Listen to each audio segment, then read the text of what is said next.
Hello there, folks. It's Nerdy John here with episode 17 of the Nerdy Podcast.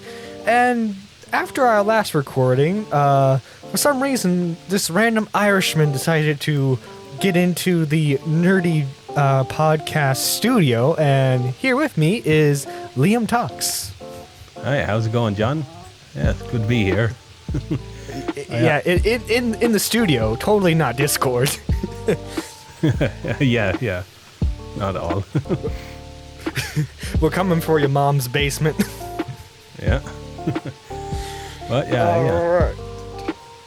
So, in case you guys don't know who Liam is, he is a, what would you call yourself, a commentator? I mean, I know you say you want to move more away from commentary videos, but I mean, that's what you are at the moment? Yeah, well, I classify myself now as a discussion channel, and yeah, I know, granted, that's not like technically, a very used kind of genre. You wouldn't hear someone, describe themselves as that, but yeah, I kind of wanted to move away from commentary. I mean, I still, will do like the odd maybe response video or whatever if it's something I feel is kind of egregious, or just, if I want to talk about a shitty take or whatever the case may be. But I kind of wanted to do other stuff that didn't really fall in line with just either, kind of a YouTuber or different stuff, like even just general thoughts and such. Just like, for example, I have I think if you see on my channel, there's a video about Emma Weechu, and the video itself isn't even necessarily about her, but rather it's just looking at a tweet that she made, you know what I mean? Or it could sometimes just be even a rather small, innocuous kind of thing, and just jumping off from that to have a much bigger discussion. Yeah. I watch someone in the comments going to be like, well, actually, commentary and discussions are similes, so technically you still are. Yeah, I know. But actually. I know. I don't know. I've never really cared about the terminology, you know what I mean? Like, there's so many definitions, and there's so much things of, well, actually, you have to fit into this and it's like, I don't fucking care. Like, I don't care. Being a YouTuber is like being a musician. You may be in like one genre, but you might be in like a subgenre of a subgenre that has like a different crowd from this. Like, it's very weird to define a lot of YouTubers, especially modern day ones. Yeah, so it gets to the point where it's like, and like people used to do this with like storytime animators, for example, where they'd say like, oh, well, you're not a real animator, or you have to do such and such your technique. And it's like, at a certain point, like, when are we gonna stop? I mean, like, none of us are like, fucking famous celebrities or anything. Like, we're all just doing what we want to do. So I don't see this pointless like gatekeeping of, oh, you have to follow this exact, laundry list of things to fit in subcategory A or A, B, and C, or whatever the case may be. Yeah. Yeah, like, I'm sorry, but if your storytime animation video isn't of Pixar quality, I'm not watching. No. Sorry, unless you're fucking Studio Ghibli level. Sorry, mate, you don't measure up. Yeah, exactly. Yeah. Yeah, what was it? Ellis Mark, he made a video talking about storytime animators. And what did he call them? He said, well, they're technically animatics. Animatics. That's like the next level above storyboarding. Yeah, is what he called them. But yeah, that's kind of the thing. Like, he calls them animatics. Some people call them like storytime illustrators, and it's like, who really cares about, like, when you narrow down the terminology and you're going to be this literal, it gets to a point of, like, everyone is going to have a different opinion and a different idea of, what a channel should be, or what the measurements are essentially to fit into a category or subcategory. And it's like, at a certain point, like, who really cares, It just gets old for me. Right, I agree. There's like a certain level of gatekeeping there then, because it's like, yes, you do not fit the categories for my refined YouTube genre. I am sorry. I must outcast you. Yeah. But dude, so What video games are you looking forward to? Video games. Right now, like, I got a pretty huge catalog. I'm more of a retro person, and I guess not really retro in the sense of, like, the Mega Drive, the Super Nintendo. I grew up playing, like the PlayStation 1, the N64, right now, the only, like, recent game, I've been playing, it's a fantastic game, No More Heroes 3 on the Switch. Fucking deadly game and that. Besides that, right now I'm playing, more retro stuff and that. Like, I just finished Mad Max on the Xbox One, and, well, not even necessarily retro. Like, I don't play games necessarily of just, they're the most recent thing or whatever. Like, I could literally clear a game, for example, like Mad Max on the Xbox One, and then, 3 days later, I play some Mario Tennis on the N64. You know what I mean? It's just a thing of, like, I have, like, I think altogether like 13 systems ranging from, you got like N64 all the way up to Switch, in terms of like Nintendo stuff, and then all the PlayStations and all the Xbox. So it's just a thing of like, I kind of just jump back and forth from like an old game to a new game, essentially. I grew up playing the PS2, although my uncle did have an N64 which I played on, but most of the time I was playing on my PS2.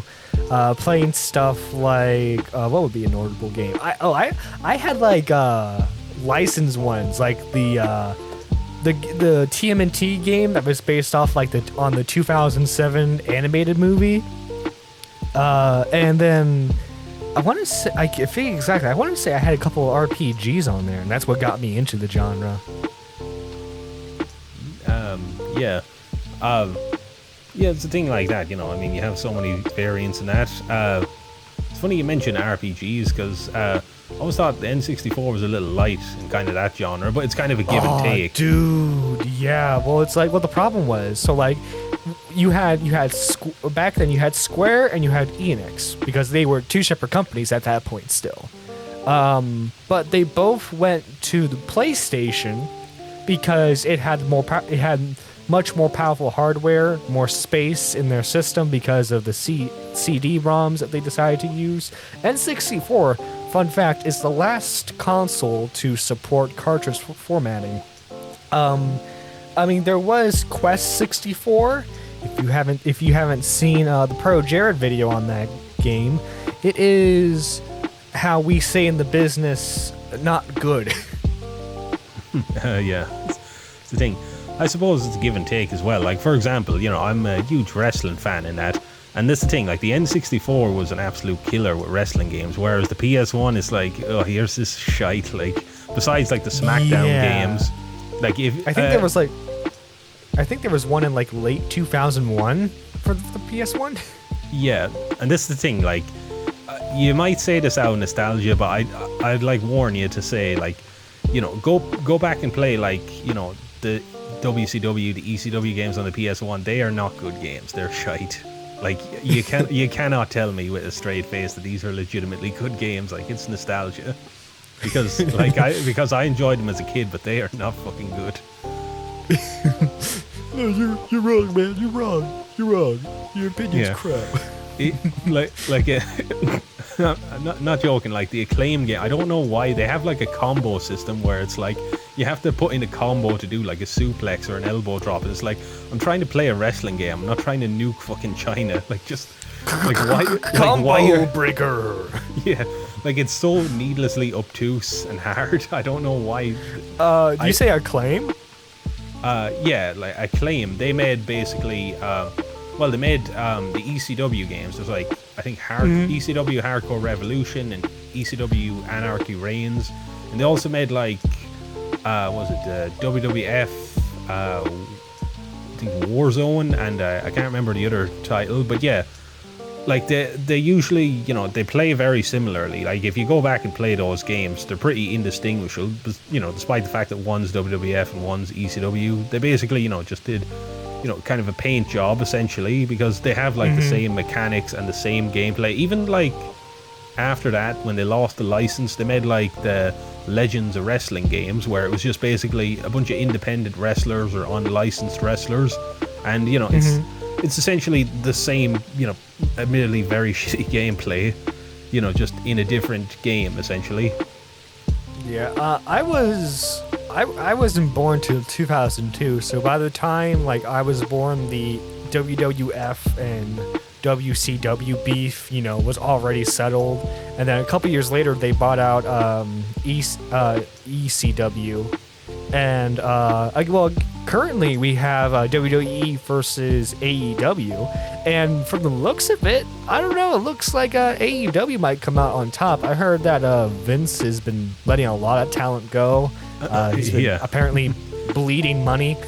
It's funny you mentioned that. This was really funny. Like, I don't know if you followed. There's like the 2K games, basically 2K or Take-Two, whatever fucking they call themselves or whatever variation of their name. They've like had the license for wrestling games, the WWE games, for a while and that. And it's supposed to be like they're on like, well, not good terms essentially, because like if you've played WWE 2K20, like it was a pile of shit. Like it was a horrendous game, and it was not at all ready for launch. So basically, they don't want to have a repeat, so they wanted to like delay 2K22 until March. But the WWE just wanted it in October, and they fought like tooth and nail against that, because again, it's going to be shite. Like if they just rush this thing, for one thing, they've wasted an incredible amount of time on wrestlers and models and all voice clips and loads of different stuff, scanning on wrestlers that they can't even use anymore. Like Adam Cole was going to be like a really prominent wrestler on it. They can't use him anymore. They can't use. I think it's like I can't remember the full reporting, but they've released like, I think something like close to like over 50 wrestlers. This is probably the most in God knows how many years that they've had releases. So it's like, they're looking at like 2K like, oh well, great, we've wasted all our time and resources and money on wrestlers we can't even use now. So it's like we're gonna have to just delay this thing. And correct me if I'm wrong, but for certain stuff, don't they have the wrestlers come in and do some motion capture? Yeah, they do like motion capture and things. Sometimes it's just wrestlers that are hired or like on the WWE payroll, or sometimes it's just kind of independent wrestlers. Like for example, way before like he even worked for WWE, Austin Aries, like he does the voice work of the main character in WWE 12, like the Road to WrestleMania mode. That's him doing the voice, and it's also like him. Yeah, and they also did like motion capture for him, like a bunch of the moves the main character does, like the discus clothesline, the brain buster. These are all like signatures and finishers that Austin Aries does. So that's why like they essentially just, sometimes if they need a bit of work or extra stuff, they'll just hire a bunch of independent wrestlers, I guess, because I suppose it's whatever to them. It's just a cheaper alternative sometimes. Right. My favorite wrestling game has to be Raw vs. SmackDown 2009. I got that for my birthday on the PS2, because this was, when the PS2 was one of the highest selling consoles. So even after the PS3 was well into its lifespan, they were still like selling, at least like third-party wide release games on it. So I had gotten that, and it was a blast to play. Yeah, that is a deadly game in that. So yeah, it's definitely, by far, I think definitely one of the better ones for sure. My favorite one personally is SmackDown Here Comes the Pain. I loved how much freedom that game had. It was insane. The story mode, the amount of like variations you can do in terms of like, you could jump from Raw to SmackDown, you could go for whatever belt you wanted, you could change from like face to heel instantly, or have all different variants of choice and stories and stuff like that. And it's a thing of it's unbelievable, like the amount of just pure freedom you had. You could play that story mode like countless times. I think as a kid I cleared it about like 12 times, and I could still go back to it today and find stuff that I didn't know about.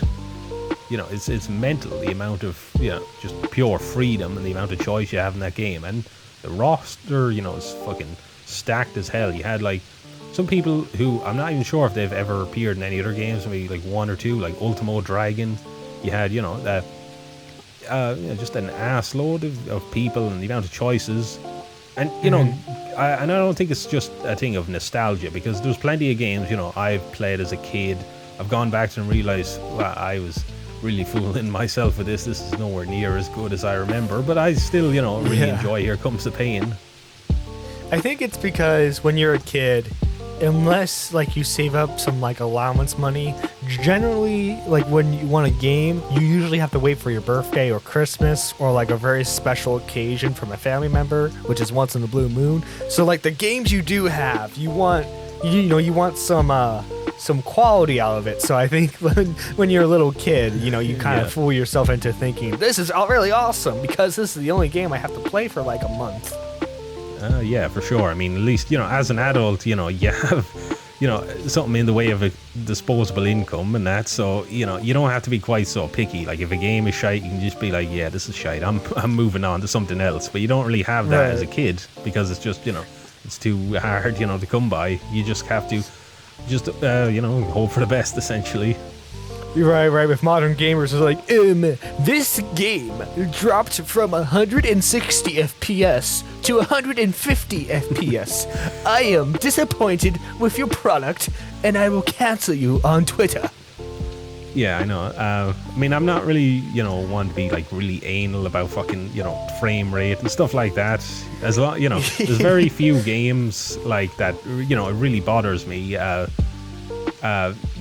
Like I could probably count like maybe 3 games where it is just genuinely fucking horrendous and is not possible. Like something like, Rise of the Arcanauts, where it goes to a fucking slideshow of maybe like a single digit frame, just from doing stuff like walking. But besides that, like I'm not, super picky about like the technical aspects of a game and that. I mean, hell, like I have, being like mostly kind of a retro gamer more so. Yeah. It's a thing of like, I'm not going to sit here and like fucking hyper analyze something while I'm playing Mario Kart on the N64, because it's a thing of just like, I can appreciate, games that have a better performance, or games that are like they're, I guess, a product of their time or whatever, and some will age better, some will age worse, and it just is what it is in terms of the technical aspects. Yeah, like as long as I get like 60 frames, I mean not 60 frames, 30 frames, I'm good with a game. And to talk about the N64, a lot, like it was a 3D console, but a lot of the times like background and like certain enemies, depending on the game, would be pixelated, and sprite animations. What? I don't think there's like, because the PS1 had a couple of sprite-based games, like for example, Mega Man X4, X5. I don't think the N64 has ever gotten a sprite-based game. Like there were some sprites in like for like backgrounds, like I said, backgrounds, or like Mario N64, where like some enemies were sprites, but I don't think there was ever like a dedicated sprite-based game on the console. That was probably because Nintendo really wanted to push the whole polygon aspect of it. Yeah, I think so. I mean, I suppose it was a thing of like, it was the first big jump into 3D, and it's a thing of like, at this time it was kind of a weird mentality. 2D games were seen as kind of, I don't know, what do you want to call it?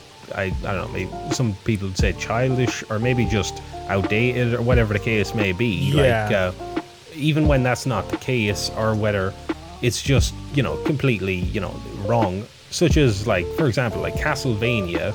Like, the PS1 got a much better deal when it comes to Castlevania. They got, PS1 got, like, Symphony of the Night, and the N64 got Castlevania 64, which, it's not I don't think it's, like, super bad, right? I've played worse, but, it's not... I heard the sequel's better.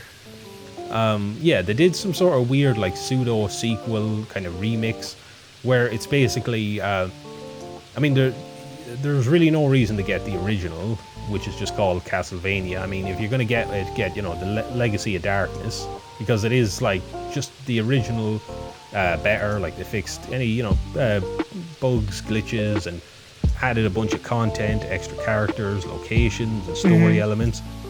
But that's what I mean. Like, for probably at the time, people would assume, holy crap, the first ever like Castlevania 3D, and it's like, yo, psych.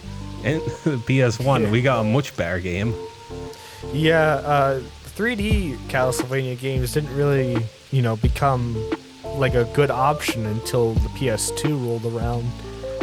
And plus, too, just on like a purely graphics basis, and for some gameplay too, the 2D games of that era have aged a lot better. Because, for example, Tomb Raider 1 doesn't. I mean, obviously, it doesn't look that good anymore. Plays kind of clunky, but then if you look at something like Mega Man 8, objectively speaking, that game has aged a lot better than Tomb Raider. Yeah, well, I think it's just it comes down to like art style will always kind of age better than necessarily the graphics, because a lot of games are basically, they're the graphics of the time. A great example I kind of use is Clock Tower. Like Clock Tower on the Super Nintendo, it'll always look great. It's really nice, really gorgeous 2D animation, but Clock Tower on the PS1 looks like absolute shite, because again, it's early 3D models, and yeah, this would be groundbreaking at the time, and it would be a technical marvel, but now it's just hard to watch. It's just hard to look at. It is just genuinely a very ugly game because it was just a product of the time, and it just hasn't aged well graphically. Yeah, like looking back on like the PS3, Xbox 360 era of games, there was a lot of browns and a lot of grays, and then you compare like those types of like PS3, Xbox 360 games to original Xbox or PS2 games that have a more cell shaded or cartoonish art style, and those aged a lot better just in terms of presentation aspects.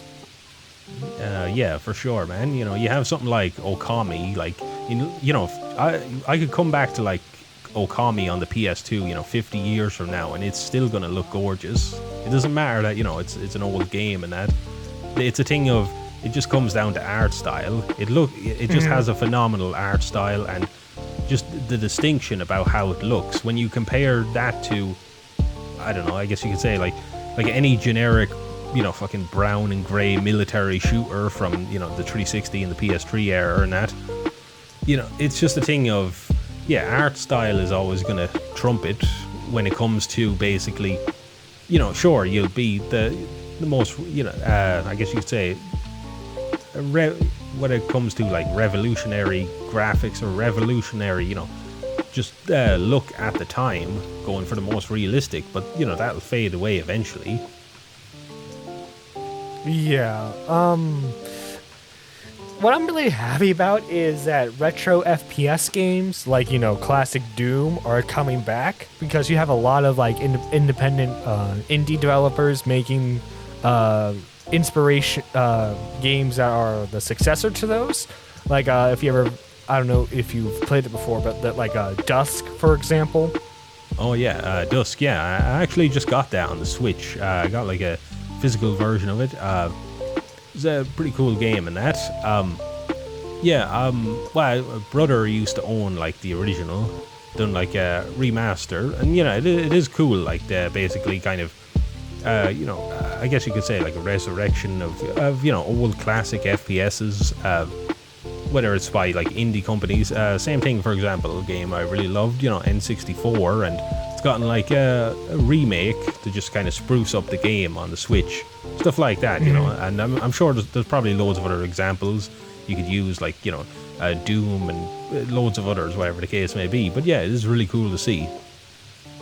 So I think people are finally starting to get tired of Call of Duty again, because everyone played the Vanguard beta, and they're like, there are 4 games in the menu. It's ridiculous.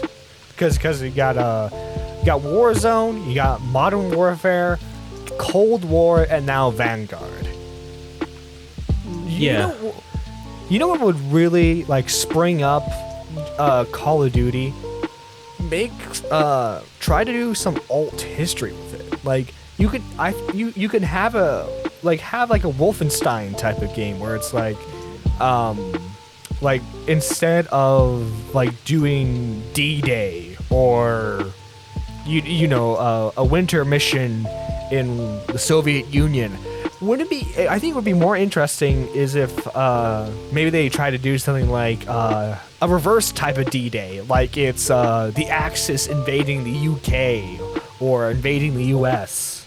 So something that would like pique the casual consumer's interest in it, because like when you look at Vanguard, from what I know, the plot is going to be you're hunting down Hitler's successor. But like, I don't know. I think we're going to get a lot of like similar missions to Call of Duty World War II. Yeah, for sure. Actually, I've always wondered that why there wasn't more games that use kind of alternate history. I mean, the go-to one obviously is Wolfenstein, but even just the idea of like just alter history, because again, you have so many games that like to try to replicate it. It's weird. Like I know there is another one, I think D-Day is called. It's something like dinosaurs and Hitler and the Nazis and whatever.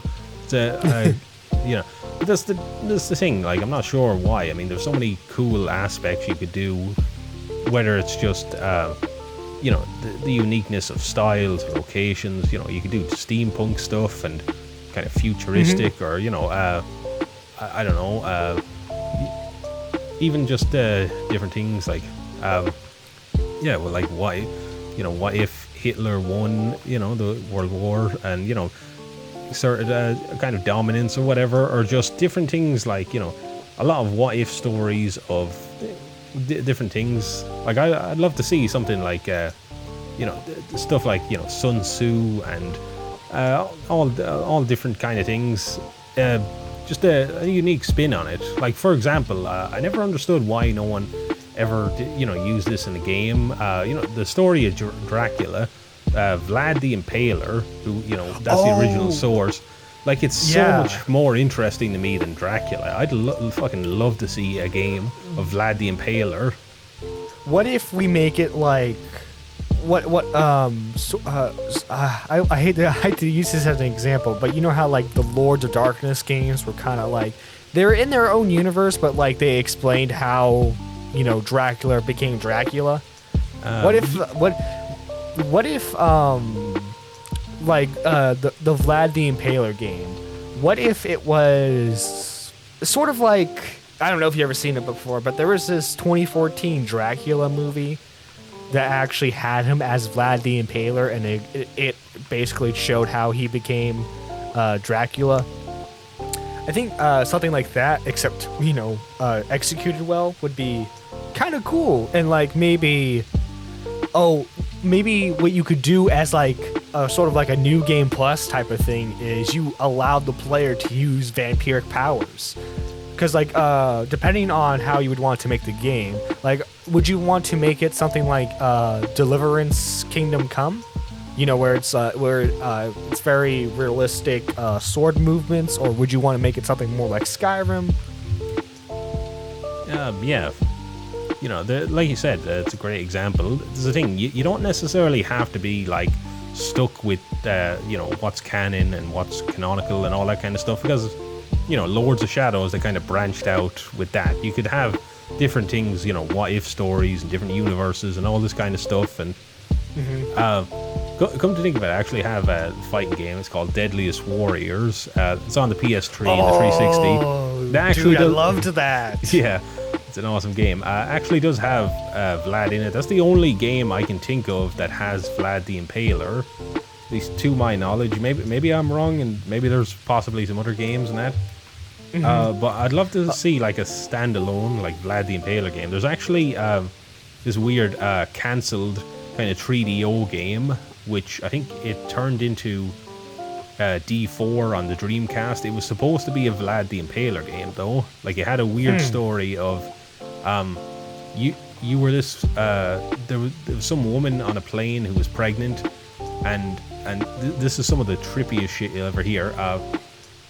Basically a fucking a comet like hits the plane, which causes somehow like the fetus, as in, you know, the baby in her belly, to sort of transport into the past. But while he's transporting into the past, it, you know, grows into like an adult. So when you arrive in the past, you're a fully grown adult male, and you have to kind of go.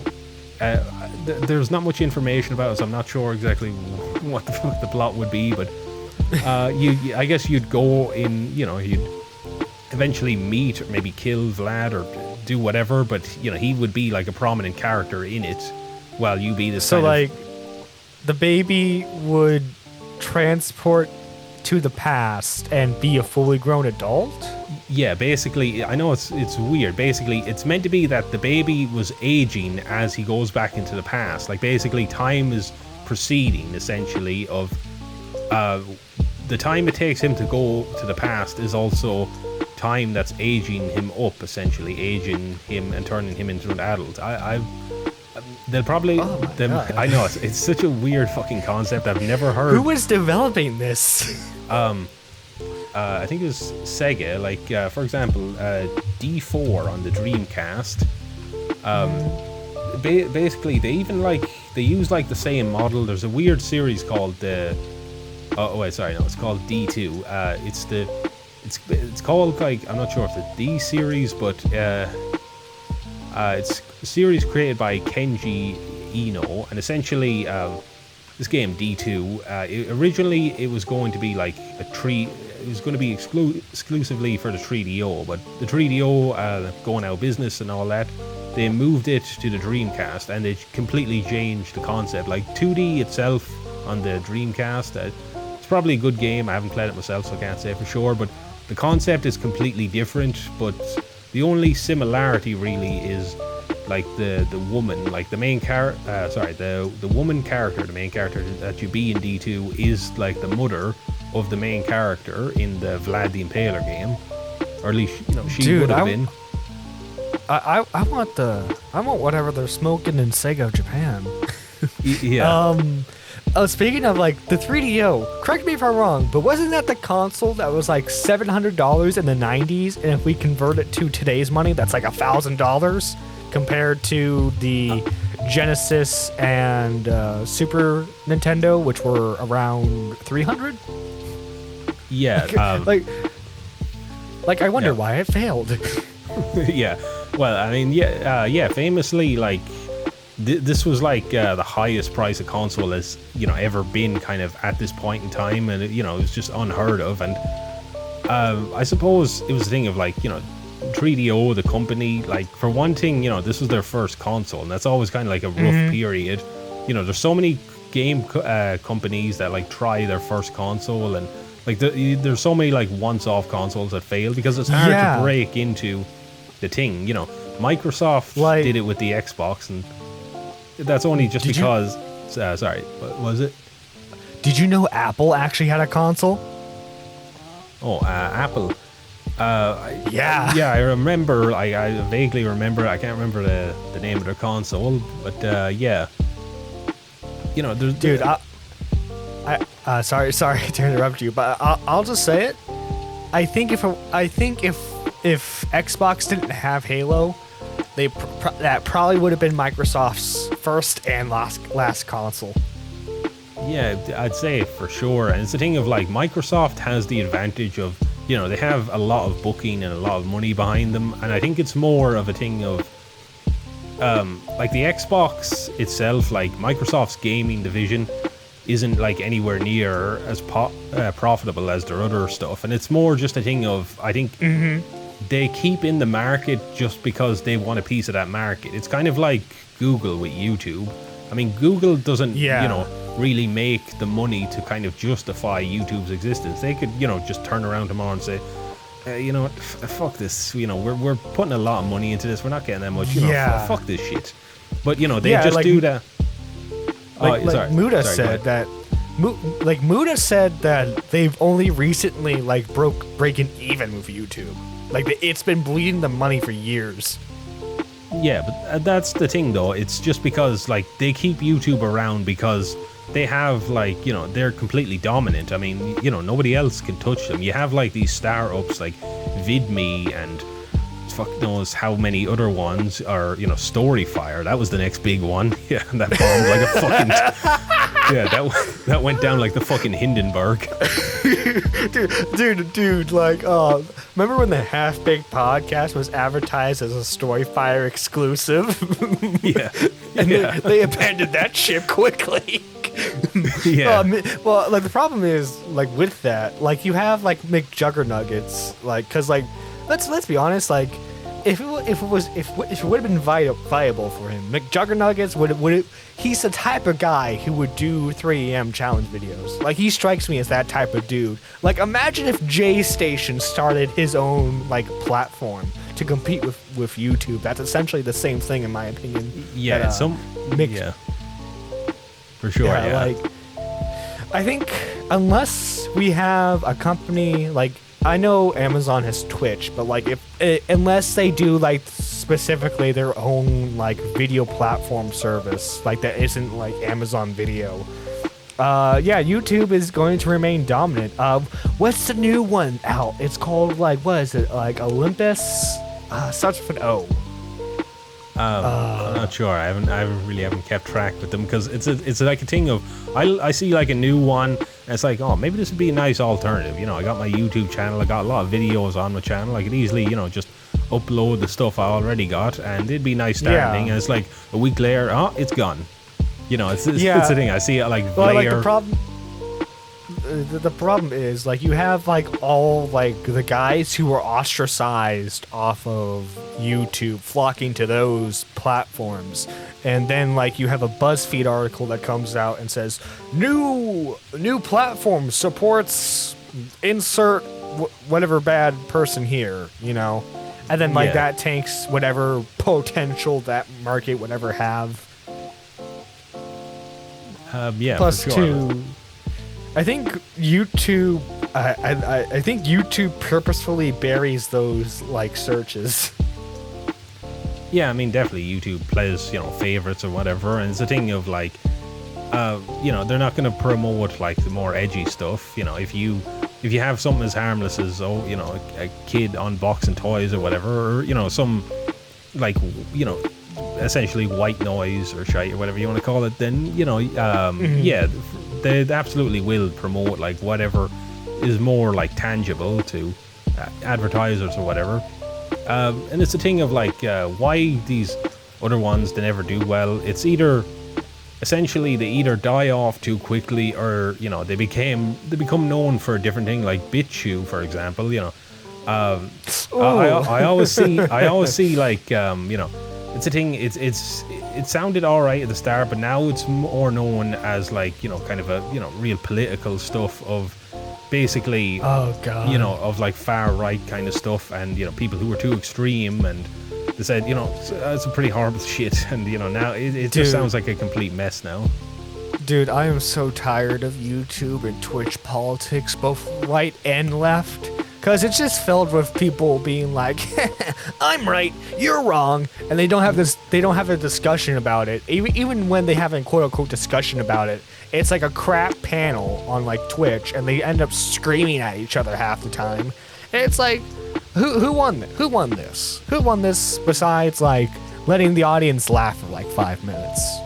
Yeah, that's the thing, because nobody wants to be like civil when it comes to politics. Everyone just wants to, you know, kind of moral grandstand and put, you know, and basically just assume the worst of the opposition, because it's like soccer, you know, football, whatever you want to call it. You know, it's basically, all it is, people see it as my team versus your team, and they, you know, they just want to cut off any kind of nuance. So it's a thing of like, you know, and it comes down to generalizing. You know, it's a thing of just, anyone can say like, oh, you're a leftist, oh, get woke, go broke, you snowflake libtard, or, you know, anyone who's right leaning, you racist, bigot, sexist, you know, fucking however many things. And it's like, you can't have any kind of dialogue or conversation if you're not at least willing to listen to the other person. Like, if your mind is already made up and you're just going to assume the worst, then your mind's not going to be changed. Exactly. Like, cause like, like, because everyone views the other as the enemy and like the most like cartoonishly evil as possible. Like, Yeah. like I'm just using hyperbole here, but like if the Quartering were to meet up with Vosh, God forbid if that ever happens, the Quartering would think that I think Vosh probably has a lot of these beliefs, but just use the extremes. Like Vosh wants to take everyone's money and keep it for himself. He wants to abort every single baby on Earth, yada yada yada, and then like Vosh would think of the Quartering like, oh, you want to oppress all races, all women, and like it's, like those two, God forbid, if they were ever on a panel together, that would not end up well for anyone but the viewers. Yeah, and that's the ironic thing though. Like you said, with Vosh and the Quartering, they wouldn't have like basically, enough self-awareness to realize that they're essentially doing the same thing. They're just on opposite ends of the field. Like dude, sorry, dude, like if they were in the same room together, I think they would be twins. Like the only difference is Vosh has the man bun, and then the Quartering's beard is slightly longer. Yeah, but it's a thing of like though. They're both just two sides of an opposite extreme in that, they're just looking to be fucking outraged, and they're looking for whatever minuscule little thing they could find. Vosh will just demonize anyone who's any bit right-leaning as like the most, as basically a racist, a sexist, or whatever the fuck, or whatever like labels he wants to do. But then it's the same thing with the Quartering, like anything, like, this, fucking movie, like, has a fucking, black person in it or something, it's a bunch of fucking snowflake SJ. Do you see what I mean? Like, they're doing the same thing. Yeah. They're getting outraged. They turned a white character in, they made a white character be played by a black actor. Yeah. Oh, there was a trans flag in the frame for like a millisecond. This has gone full fucking woke. Yeah, what's the new Marvel movie? Shang-Chi? Shang-Chi's gonna bomb! But then like you have Vosh making his 50th Joe Rogan is a homophobic video. Yeah, it's basically just like being an outrage merchant where you're so invested in this that you're looking for the most minuscule shit possible to just kind of justify your own perspective on it. Yeah, and like the problem is when you make yourself that type of, when you present yourself like that and it's not a character, you tend to attract that toxic side, and the second you slip up, they eat you like a swarm of piranhas. Yeah, and that's the thing, and it's a thing like with politics, and it's a messy thing. That's why like I made a video about like YouTubers keeping their politics out of it like a good while back in that. And again, because it shouldn't matter at all, like at least unless you're making like a fucking political channel, or unless you just want to have an echo chamber of leftist or rightist or far right, far left, or whatever the fuck term, whatever you want to call them in that. It's a thing of it shouldn't matter, like I myself, like I'm a more right-leaning person, but again, it doesn't matter. It has absolutely no relevance to my content. Like, I don't care who you are, I don't care if you're left or right-leaning. I don't care who the fuck you are or what country you're from or whatever, identity or, anything like that, because I don't care, because it doesn't have any relevance. It doesn't affect anything. It doesn't change the thing, because it's like no one can accept, like just the thing of people are going to have different ideas, different opinions. It's the internet, and if you can't accept that, then I'm sorry. Unless you want to live in an echo chamber, then move the fuck on. This is reality. Yeah, but Liam, here's the thing. I fucking hate Trump. Yeah. He embarrasses me every day. He makes us look like backwards idiots, and the fact that we elected him, we might be backwards idiots. Even BreadTube hates that dude. Yeah, Quentin, he's such a fucking dumbass. Like again, he's the example though, the perfect example. Some overly neurotic weirdo who is just obsessed with politics to the point that it's just an echo chamber. Like he's lost. The people have talked about this. He's lost friends over this. He's lost people. Like he's known for years, and you know for what? Because he can't be a fucking adult and just accept. Okay, you know you're a left-leaning person, Quentin. Fine. Who gives a fuck? Fine. Yeah. But well, like, you know, that's the weird thing is he purposely burns bridges with other left-leaning creators like Trove. You know, he used to be a political commentator before he switched purely the commentary, but he still has his left-leaning beliefs. And I don't think we've ever gotten like a reason why Quentin just broke off ties with him. It can't be because Trove associates himself with edgier creators, because like he just knows them on like a more friendly basis. He doesn't really like collaborate with them anymore. I think it's the thing of like Quentin is too much of just, you know, too much of a self-righteous arsehole, essentially. Like that's why like he cut off so many friends, so many things, and that it's because like in his mind, because they don't measure up to his arbitrary level of like left-leaning, like, you know, moral purity, then you know, they're not worthy of being his friends. And it's such a fucking pathetic attitude. Dude, like there's this video he made where like I forget exactly which bread tuber it was, but he's like, I met her at the, like he said, he didn't say a Cheesecake Factory, you know, the restaurant. He said the Cheesecake Factory. Like this Cheesecake Factory is very important. He met her at the Cheesecake Factory. Yeah, I forget who it was, but he's like, she's what I inspire to be in terms of my creative potential. And like you look at the girl's channel and it's all politics. Yeah, I know. Like that video was fucking embarrassing. That was like a grown man like simping like an absolute fucking loser for however many, you know, like near half an hour. Like it was so fucking embarrassing. This is shit like you would see as a teenager of being like too overly obsessed with like a celebrity, you know what I mean? But this is like this is a grown man like fucking you know, just sucking this woman's ass for like almost a half an hour. It's one of the most embarrassing fucking things I have ever seen on the internet. Oh, dude. He has like an anime body pillow over. Yeah. He had one of Lindsay Ellis, but you know he had to burn that one. Yeah.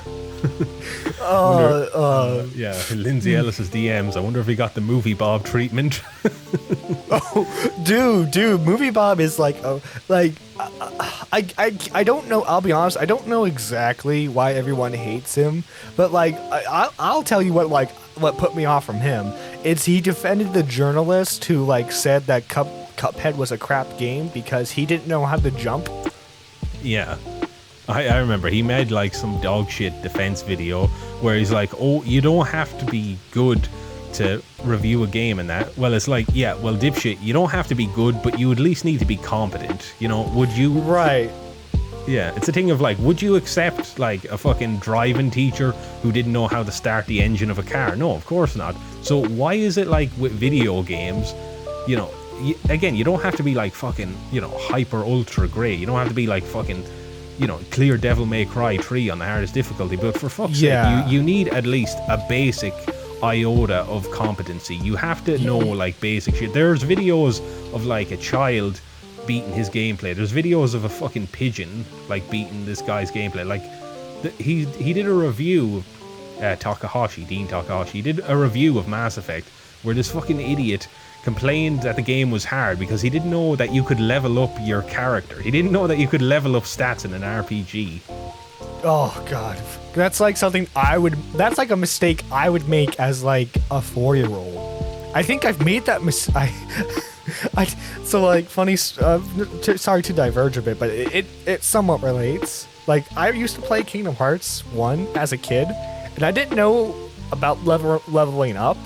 So I would purposefully like avoid enemies because I thought like, you know, like platformers, you don't have to get every enemy. So I would purposefully avoid enemies, and that would leave me super weak for like bosses. Yeah, but that's the thing, like, you know, like you said, you're a kid when that happened. Like, Dean Takahashi is supposed to be a game reviewer. He's a grown man. Like, there's no excuse when you can't, like, do the most basic bare minimum shit. Like, I'm sorry, you're in the wrong profession. Yeah, and like, this goes along with it too. People who criticize a movie or a game and they haven't seen / played it. Like, I was talking to a friend, and like, we're both big fans of Fire Emblem, and I actually just ordered a Switch, so I'll be getting that about 2 days after the time of this recording. One of the games I got for it was Fire Emblem Three Houses. And we were talking about that game, and I was like, oh, so, and like, they told me that they didn't like it. So I was like, oh, like, was it story? Was it something they changed in gameplay? And then they told me, oh, I didn't play it. I was like, oh, well then, like, how do you know it's a bad game? And they just says, oh, I just don't want to play it. I was like, oh, well, I mean, cause like, looking at a game's trailer and thinking that you might not like it is one thing, but then to say that the game is bad but never played, it's like, it's a little ridiculous in my opinion. Yeah, because there's just not enough that you can go off of, That's the thing, like, you can like watch a trailer of a movie and say, yeah, I don't give a shit, it looks crap or whatever, and you can like gain enough from that usually, but with a game, like interactive medium, you have to at least like try it to some degree. I mean, yeah. sure you can like not like you can not like a genre of a game, and that's fine, and you can even like not like the general I guess setup or story or whatever. Like at first, when I heard of like Tree Houses, I didn't like the like school setting. I thought it sounds kind of stupid. Like I wasn't like really gone on that, but I've played the game and it is really good. But yeah, initially, me like thinking, I mean, that's kind of fucking stupid. Like, right. to have like a military setting be mixed with like a school sim thing, and it did sound like cringy. But it's a good game, and that wouldn't have been enough for me to just go off the instinct of, oh, well, this one aspect looks kind of shitty, so that means I should disregard the entire game without having ever played it. Mm-hmm. Speaking of movies, one I'm really hyped for is Spider-Man No Way Home. And I'll be honest, it's because we might get to see Tobey Maguire's Spider-Man. Yeah, that does look pretty good in that. Though, admittedly, I'm not like super interested in comic book stuff, movies these days, and that I don't know, maybe I just burnt out, but I don't know, like Marvel pumps them out so often. It's like I consider like Marvel movies now the equivalent of white noise, essentially. They're not terrible films and that, but I just don't care. Like, there's so many of them, and because like they're a shared universe, it can never be like its own kind of singular thing. It can, never just kind of start and end. It always has to be like either kind of, an advertisement for like a bigger or better film, or it has to be like a continuation or whatever, or something like that. And it's just not really much of an interest to me. Actually, that's partly why comics are losing against manga, because like, let's take it for example. You buy volume 1 of Demon Slayer. You don't need to read any other manga to understand Demon Slayer. It's its own self-contained story. The author, if they've written anything before, they might throw like a reference or two, but you don't need to understand it to get the overarching story. If Marvel or DC makes a new character and they have an issue 1, generally their origin story isn't in issue 1.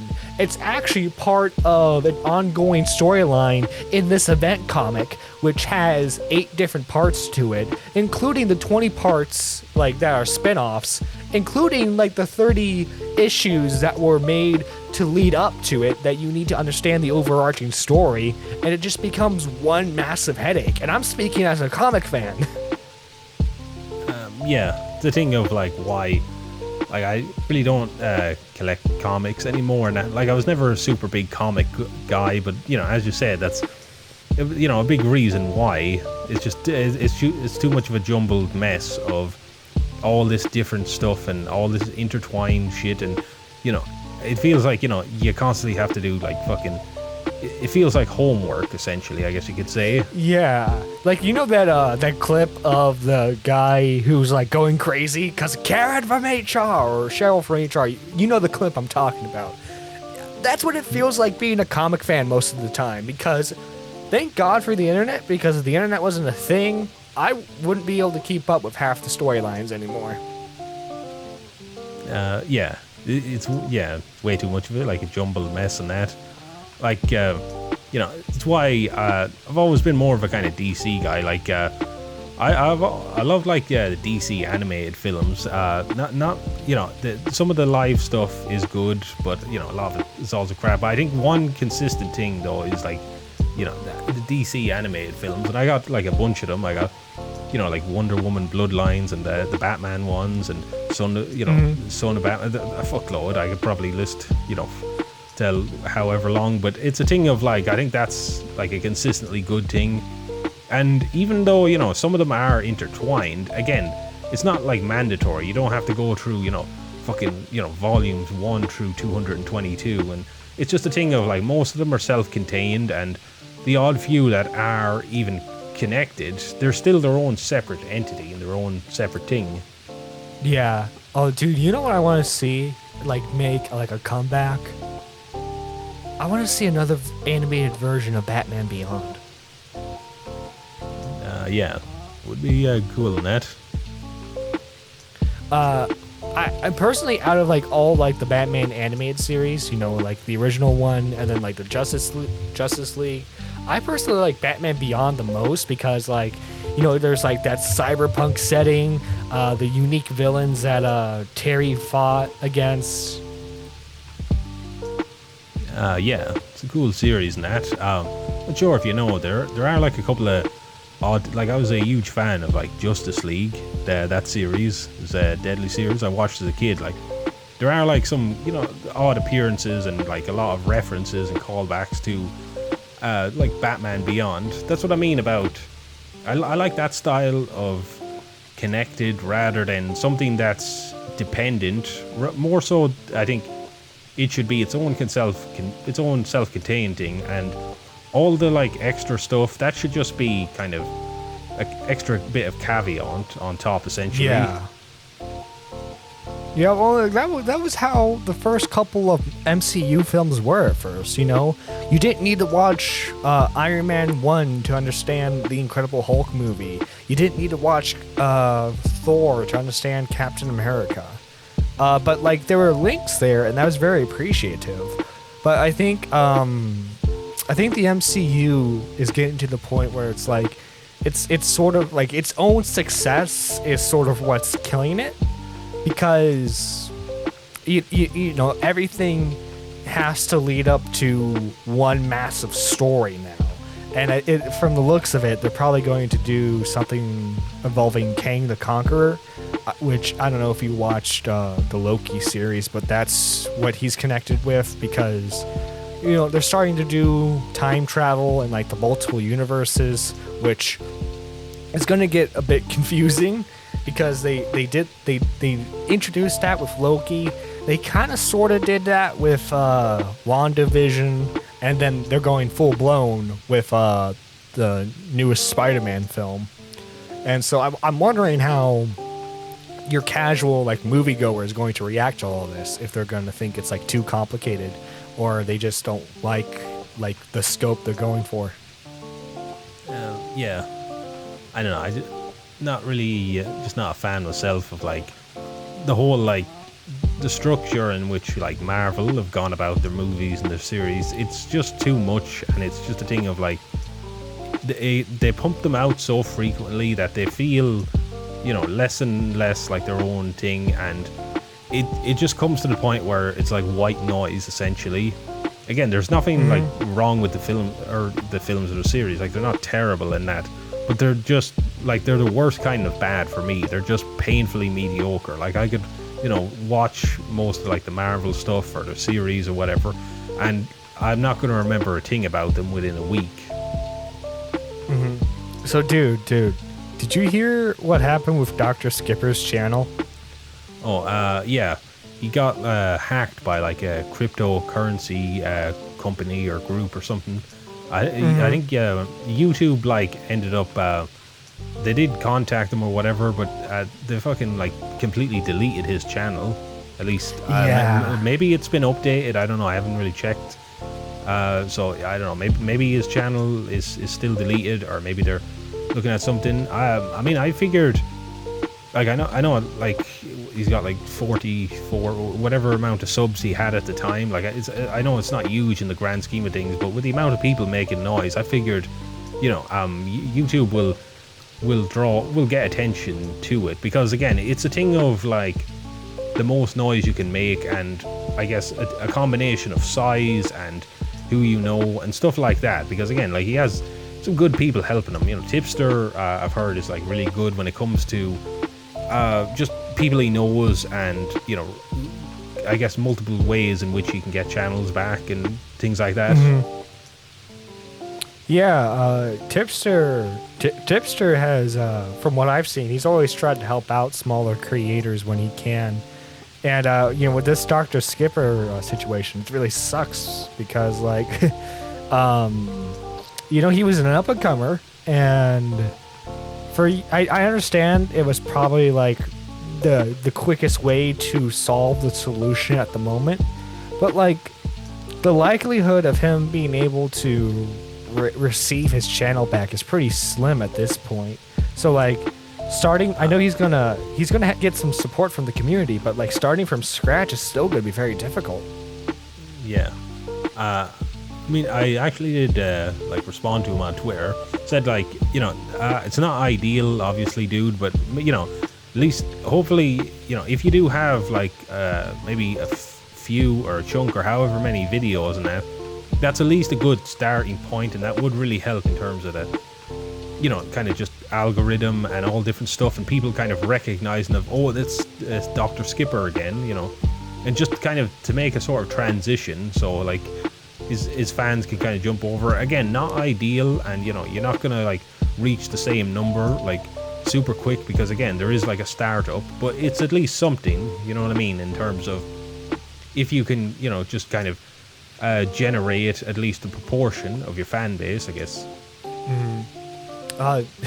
And another thing too that sort of relates to the commentary community, everyone has been like, oh, there's no drama to talk about. Like Augie and Nick are you can tell like it's somewhat frustrating them, because like other than like Twitter spats they get in with like some tea channels, it's there's nothing going on. Like no one's been called a pedo yet, and like no really big controversies other than like ones that last a day or two, like with Hello Leash. Like they got into like a spat with her that lasted like 2 days, and then there was that I don't know if you saw it or not, but they found some videos of her saying the N-word and the F slur, and like that yeah.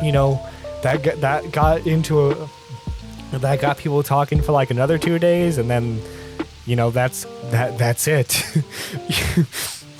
Funny thing about that is I made like a parody reaction video of the video of her saying that. That sounds good. I'll check that out.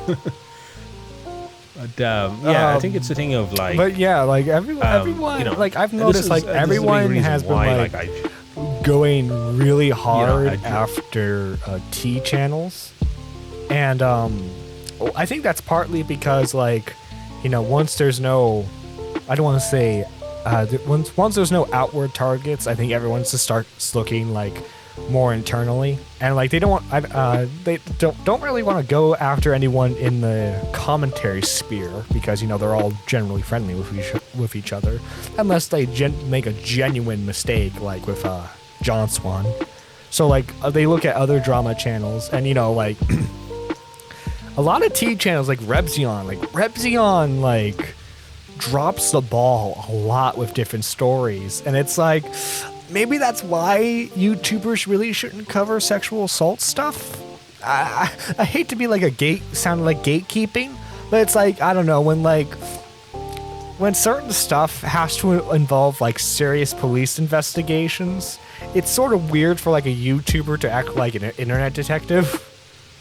Yeah, well, the problem with that is, and this is kind of like the fatal flaw with all drama, when your channel is entirely based on drama, then, you know, besides like you kind of grasping at straws at the most minor minute shite imaginable, it's also the thing of you're going to rush things, you're going to fuck up, and it's a thing of you're going to ruin your credibility, especially when you do that.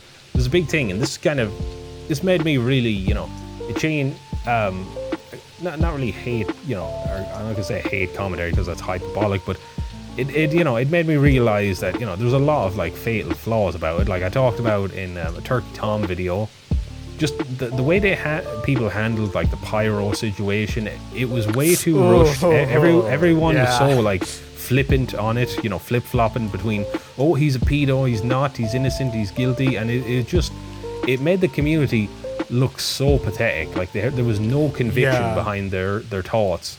They would just jump on whatever like was the popular narrative at the time. So anyway, guys, today Pyro has been accused of being a pedo, and judging by the screenshots and what people looking at the user data, I don't think Pyro did it. I think this person is, you know, they're lying. Next video. So anyway, guys, today we found out that Pyro is 100% guilty. Yeah, that's the thing. Like you said with Repzilla and that, and it's funny, this country bumpkin Cook has me blocked on Twitter and that. I think I took the piss out of him and that about like how shitty he handled a lot of situations. Now, Liam, you should have DM'd me. We should have talked privately about this. Now, anyway, let's talk about how Onision should be in jail. Yeah. Guys, I know I'm getting a lot of criticism right now, but you know, I have mental issues. I have mental health problems, okay? So you can't criticize me. I'm a victim too. Now, Gabby Hannah, she read this murder article. like, how do I take you seriously after that? Like, seriously, like, yeah. You didn't even hit the broadside of the barn. You hit the fencing 20 miles away from the barn.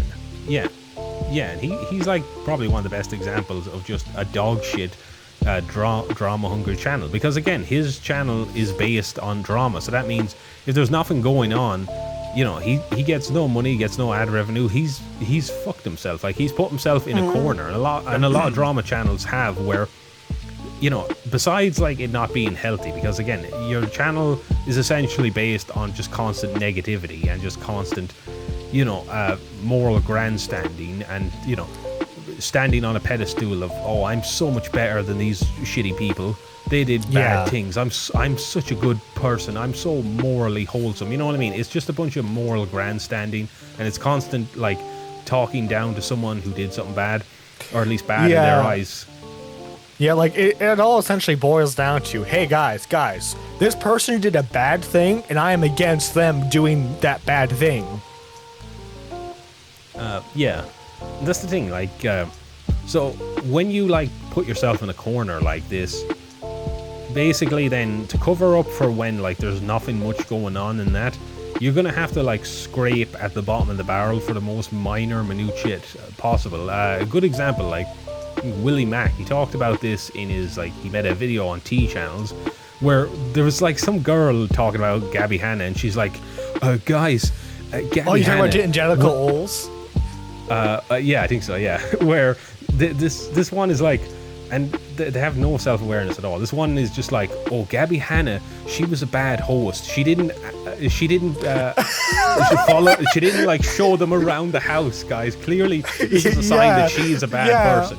What was it like? Now, it's already awkward enough going to a new person's house, but the fact that they were there, like, that was like their argument. Yeah, and this is the thing. This is when you grasp at like the most minor, minute stuff possible. Like, fucking hell, you're gonna act like Gabby Hanna is like fucking Adolf Hitler reincarnated because she didn't show a guest around her fucking house. Like, Jesus Christ, put some of this stuff into perspective. Like, in the same vein, you're gonna say like, guys, today we're gonna expose a pedo. But also, Gabby Hanna is worse than Adolf Hitler and Satan combined. Yeah. Because she didn't show a guest around the house. I love how she's simultaneously a master, a manipulator, and like the dumbest idiot on earth. It's like it's one or the other, guys. Yeah. And like another thing too, like to relate to that a bit, like the Creepshow art stuff. Like I was Creepshow Arts editor's Uber. Here's my story. Yeah, everyone has a story in that. Yeah, yeah. I used to be her fucking pizza delivery guy in that. You know, the stories I can tell you. Yeah, like it gets ridiculous to a point. Like everyone tried to like dunk on Nick and Turkey and Tom for like pointing it out, but like it is sort of ridiculous to where we get to the point. It's like I was Creepshow Arts editor. Yeah, and it's a thing of like, yeah, she's a shitty person and that, but like at a certain point, like how is this anything other than just virtue signaling? This is just you know, acting like you will actually, she was such a shit person, and you know, not saying that she isn't, because you know she definitely is, but like so much of this was just, you know, her supposed friends, like literally, like, you know, like the drop of a dime, they're like, oh no, actually I had a lot of bad experiences with her, and she's actually a huge bitch and all this stuff and that, and it's like, well, why did you hang around her? Yeah, and it's like it's their like friendship is so fucking artificial, like it's so meaningless and so empty. It's like just be honest with yourselves. Like most of you, the only reason you were friends with her is because she had a big channel. You would not give a singular fucking shit about her, like, you know. And it's a thing of, you know, there's that and so many other things, and it's such a disingenuous nature of it. Again, you know, not saying like she's like a good person, because again, Creepshow Arts is a very shit person, but so much of this is just, you know, essentially standing on your soapbox, essentially. Yeah, like at the end of the day, the worst thing that you can prove, that happened was, you know, she was a lol cow on like a discount 4chan site. In the grand scheme of things, grand not the biggest of issues. Yeah, grand scheme of things, there's far fucking worse people. You know, you have literal, you know, child abusers, rapists, pedophiles, you know what I mean? And yeah, she's, you know, when you put things into perspective, like there's far fucking worse people. Yeah, and like to just sort of like, we talk about how, like, you know, when a channel gets associated with drama, that's usually what they stick to because that gets some views. What about like the drama channels that have to focus on one particular person? Like, I'm not naming any names here, but for a while there was one channel who would only get views because they would cover Mini Lad constantly, and you know they since then switched to Dream, because Dream is to topic commentary channels as like an oasis is to thirsty people in the desert. Yeah, they can't get enough of it. Yeah, I know. Dream could, like, you know, fucking sneeze and you'd have like 20 topical commentary channels having a video on it, you know. And it's a thing So anyway, guys, Dream sneezed today during a Twitch live stream, and it sounded like the N-word. Yeah. And it's a thing of like, it's a fundamental flaw of when all you do is just churn out content, and this is the problem, because this is what topical commentary is, and a lot of daily stuff is. It doesn't matter whether you make mistakes or fuck up a story or just have like a shit video or whatever. It's just content, you know what I mean? It's the equivalent of a meat grinder. It doesn't matter how rotten or how bad the meat is, you're still gonna grind it out regardless. Yeah, that's why when I saw like those types of channels like talk about Basherverse's death, like however you feel about the guy, you know, the point is like people who I know, who it's were like show some fucking class, who were family with him are still affected by it. And again, it sounds like I'm morally grandstanding. Like, I'm not saying that you can't talk about the death, but like, I don't know, the fact that the people who made those videos were very honest about how they make videos purely for the algorithm. So like, I don't know, I feel like I don't know. I know like Nick said this during like one of Augie's streams, like, you know, when's the line? When is it acceptable? When isn't? But I don't know. Just like personally speaking, like if you're making like a tribute video or just talking about the death in general, like that's perfectly fine. But then when you're just like honest, like, oh yeah, I'm just doing this for the algorithm, you know, it's like, oh, you know, that puts a bad taste in my mouth. Yeah, and there's a thing of like when it's clearly meant to be disrespectful, in the case of like someone like NNA Productions or J Station, because they're just a bunch of dipshits making like you know, some fake fucking stupid challenging. But then there's people I don't like either, like Michael McCrudden, this dickhead who, again, like he's basically under, you know, he's trying to use the guise of, oh well, it's a tribute and it's a nice gesture. But it's a thing of like, well, then why can't you show at least a modicum of like self-respect and decency? Why can't you at least wait till the body goes cold? Why can't you just let the family mourn? And and it's a thing of like, I talked about as well in my video on this topic. It's just a thing of, if it really is a tribute, and if you are so passionate about it, then why is it basically work? Like why is it just you spending 5 minutes reading off a Wikipedia page? Like this is not, you know, this is not a passion project. This is not someone you generally cared about. This is the equivalent of homework. Like it's nothing. It's absolute fluff content. So to say like, you know, this came from a place of heart and a place of passion. No, it didn't. It's bullshit. Yeah. Yeah, and like because didn't J Station do like a 3 a.m. video to Etika, like a Ouija board reading? Yeah, he did. Like literally, I think less than like 24 hours after his death was reported. That. But yeah, that's what I mean. There's no class at all with these people. Yeah, like, you know, you're putting a bad taste in my mouth, guys. I'd rather not. Like, you know, I'll be honest. When Stan Lee died, I talked about his death. Of course, I want to say like I waited like a week, but like I talked about it because, you know, the dude is responsible for creating my favorite characters of all time. You know, I wanted to talk about it a bit, and it's not like I did that for views, because I think I ended up getting like 5 views on the video. But yeah, like you said, you know, it's a thing of, it comes down to, you know, the delivery and how much respect you show on that. It's a thing, you know, like you said, as you said, you know, it was someone that you know, idolized and you respected, and you simply wanted to show some respect. And I don't see anything wrong with that. But when it's a thing of whether it's blatant disrespect, because there's no way you can spin someone like NNA or J Station or however many channels that do like bullshit 3 a.m. stuff or whatever the case. There's no way that you can spin this. At most, you can make some bullshit of, oh, it's a character, but that's still a fucking like horrible thing to do. And even even like Michael McCrudden, like this arsehole, you know, if you want to like play the, you know, morality card of, oh, I'm just doing it as a nice thing in that.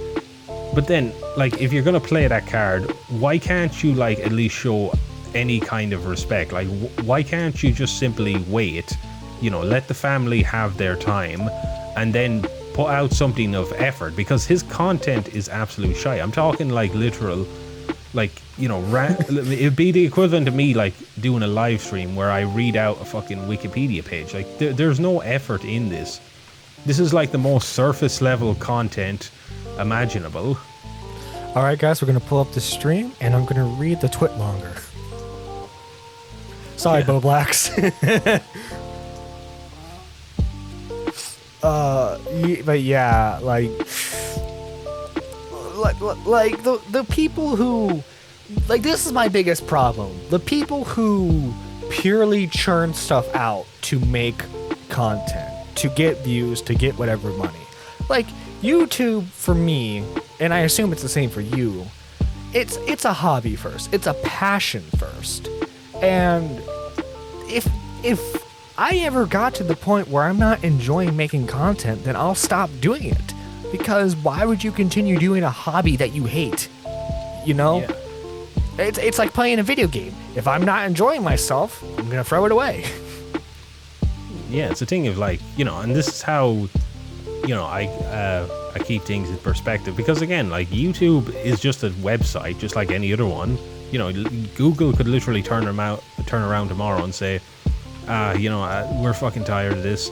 We're not making any real profit on it. Let's just shut it down. Like, having like a monolith and being the only, you know, video sharing service is not worth it. Fuck it, you know. And it's a thing of, even besides that, there's so many things, like, you know, whether your channel gets demonetized or, you know, monetization, you know, is fairly shite in of itself. Like, it's gone down and down and down throughout the years.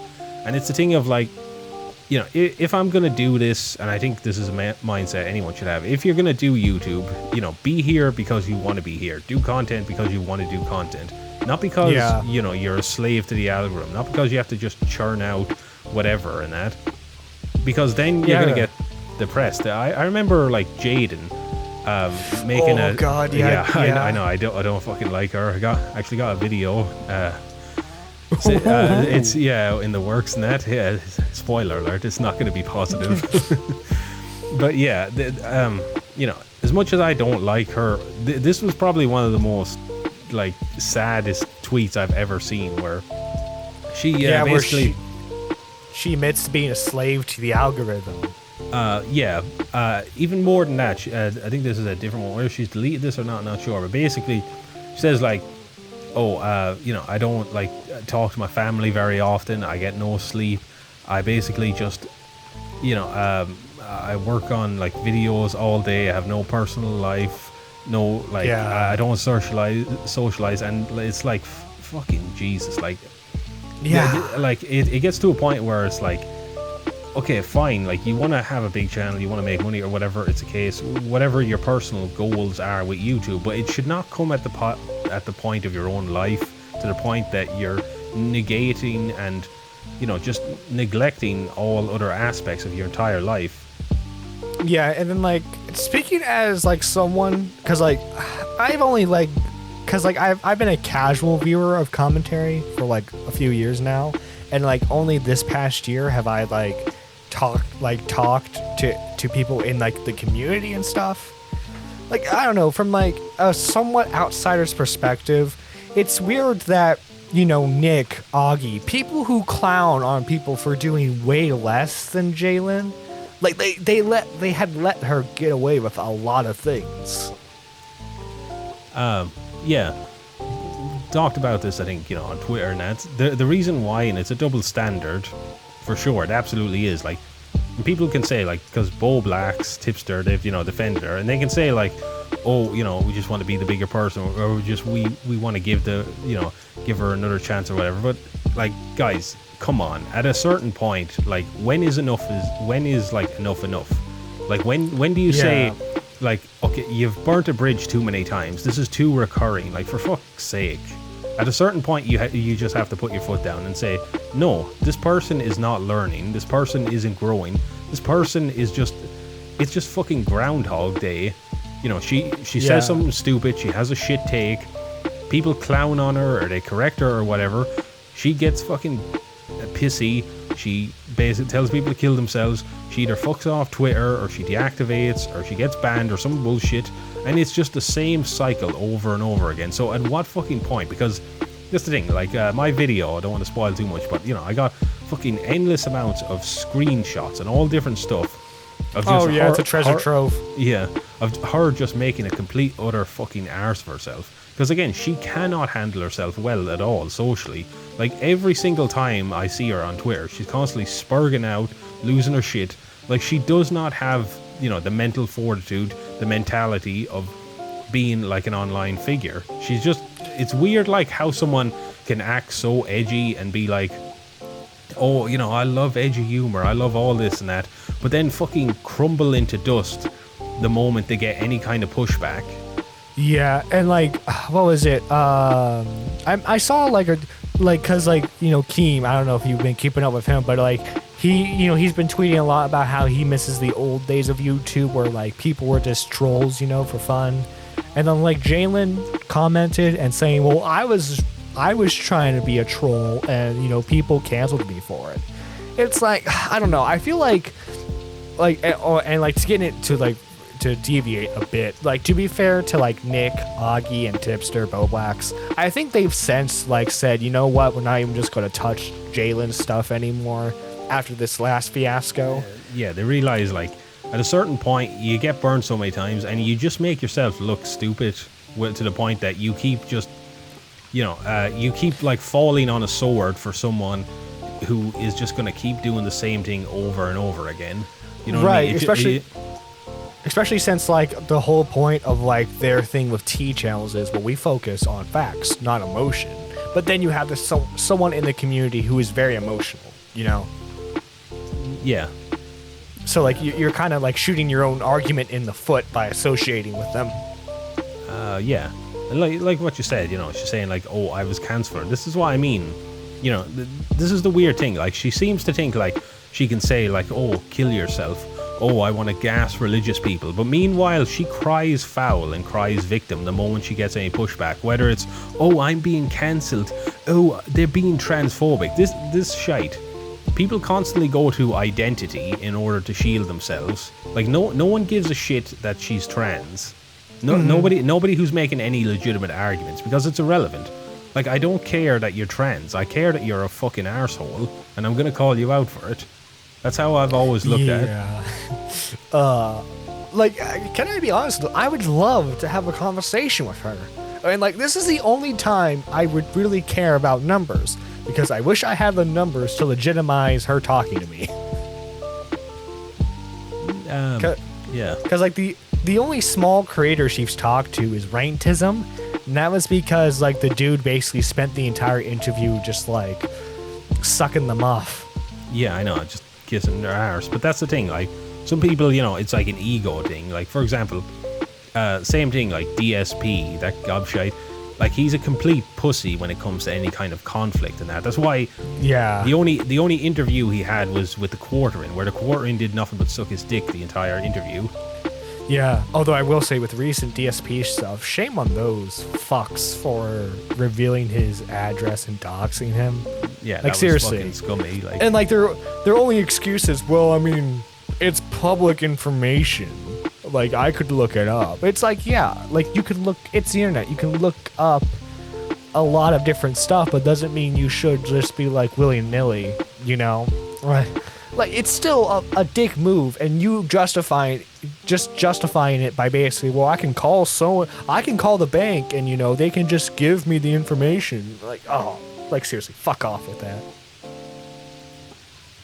Yeah, it's the thing. Like channels that are kind of surrounded on like DSP controversy, and it's basically the same pitfall as like drama channels. When you have like, when there's like a slow day or whatever, or when there's like, not much going on, that you kind of have to artificially make something, or you have to just try to like constant dig-ins, whatever the case may be.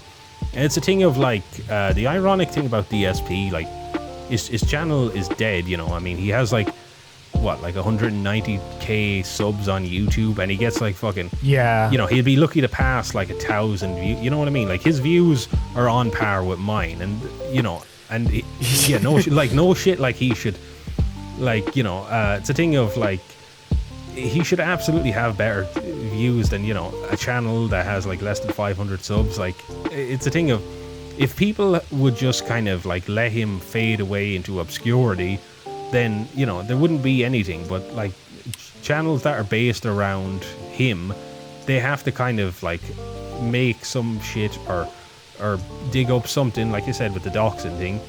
So it's just a thing of like, because he's like, no one gives a shit about DSP. Like any bit of like because it's just a thing of like, besides his fuck ups, now he's just some fat boring twat who like streams to like a fucking dying audience on Twitch. He uploads his shitty Twitch streams to his dead YouTube channel, and it's like no one like legitimately gives a shit about DSP anymore. He's old news, and that's how he would have been had they just let him fade away into obscurity.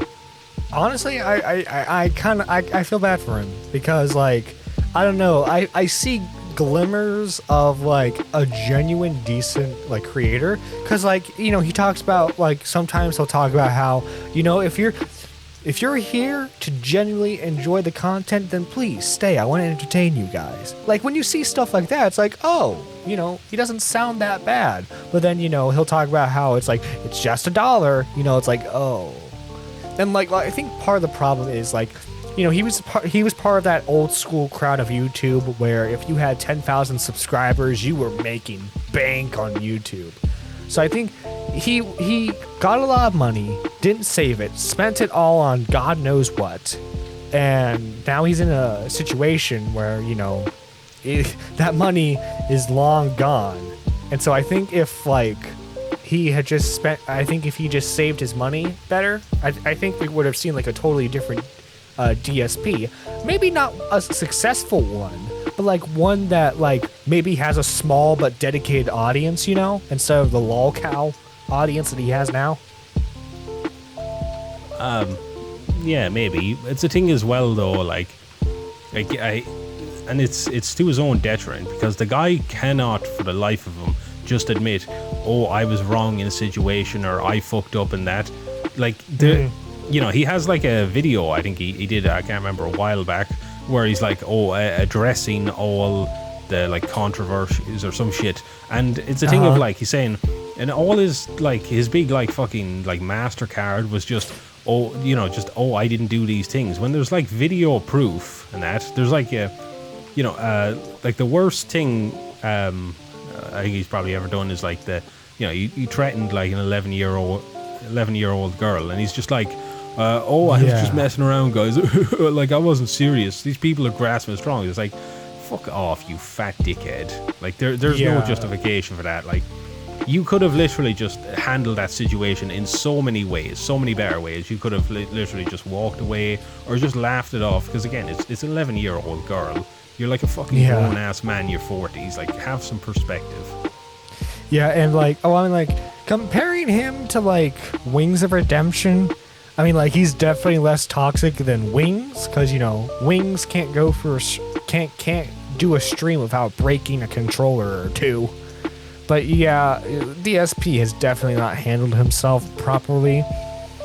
It's a shame too, because like I don't know, it's sort of like you see like glimmers of like a decent creator out of someone, and then like they just do all this crappy stuff. Yeah. Like a good example of this, not in terms of creator, but in terms of like person, is the Chris Chan thing. And like we could talk about like channels who cover Chris Chan too. Like, my God, ever since she went to jail, they're out of content. Those poor channels that focus solely on Chris Chan. They're out of viewers because they've been in jail for so long. But yeah, like prior to the recent incident with Chris Chan, like there were glimmers of like, maybe if this person had gotten proper help, they could have been a decent person in life. Maybe like obviously not as recognized, but like again a small following. But then like they do like these really crappy things, and it's like like why? Yeah. And don't mind me. My college I forgot my college has a football game going on, so I'm hearing the marching band in the distance.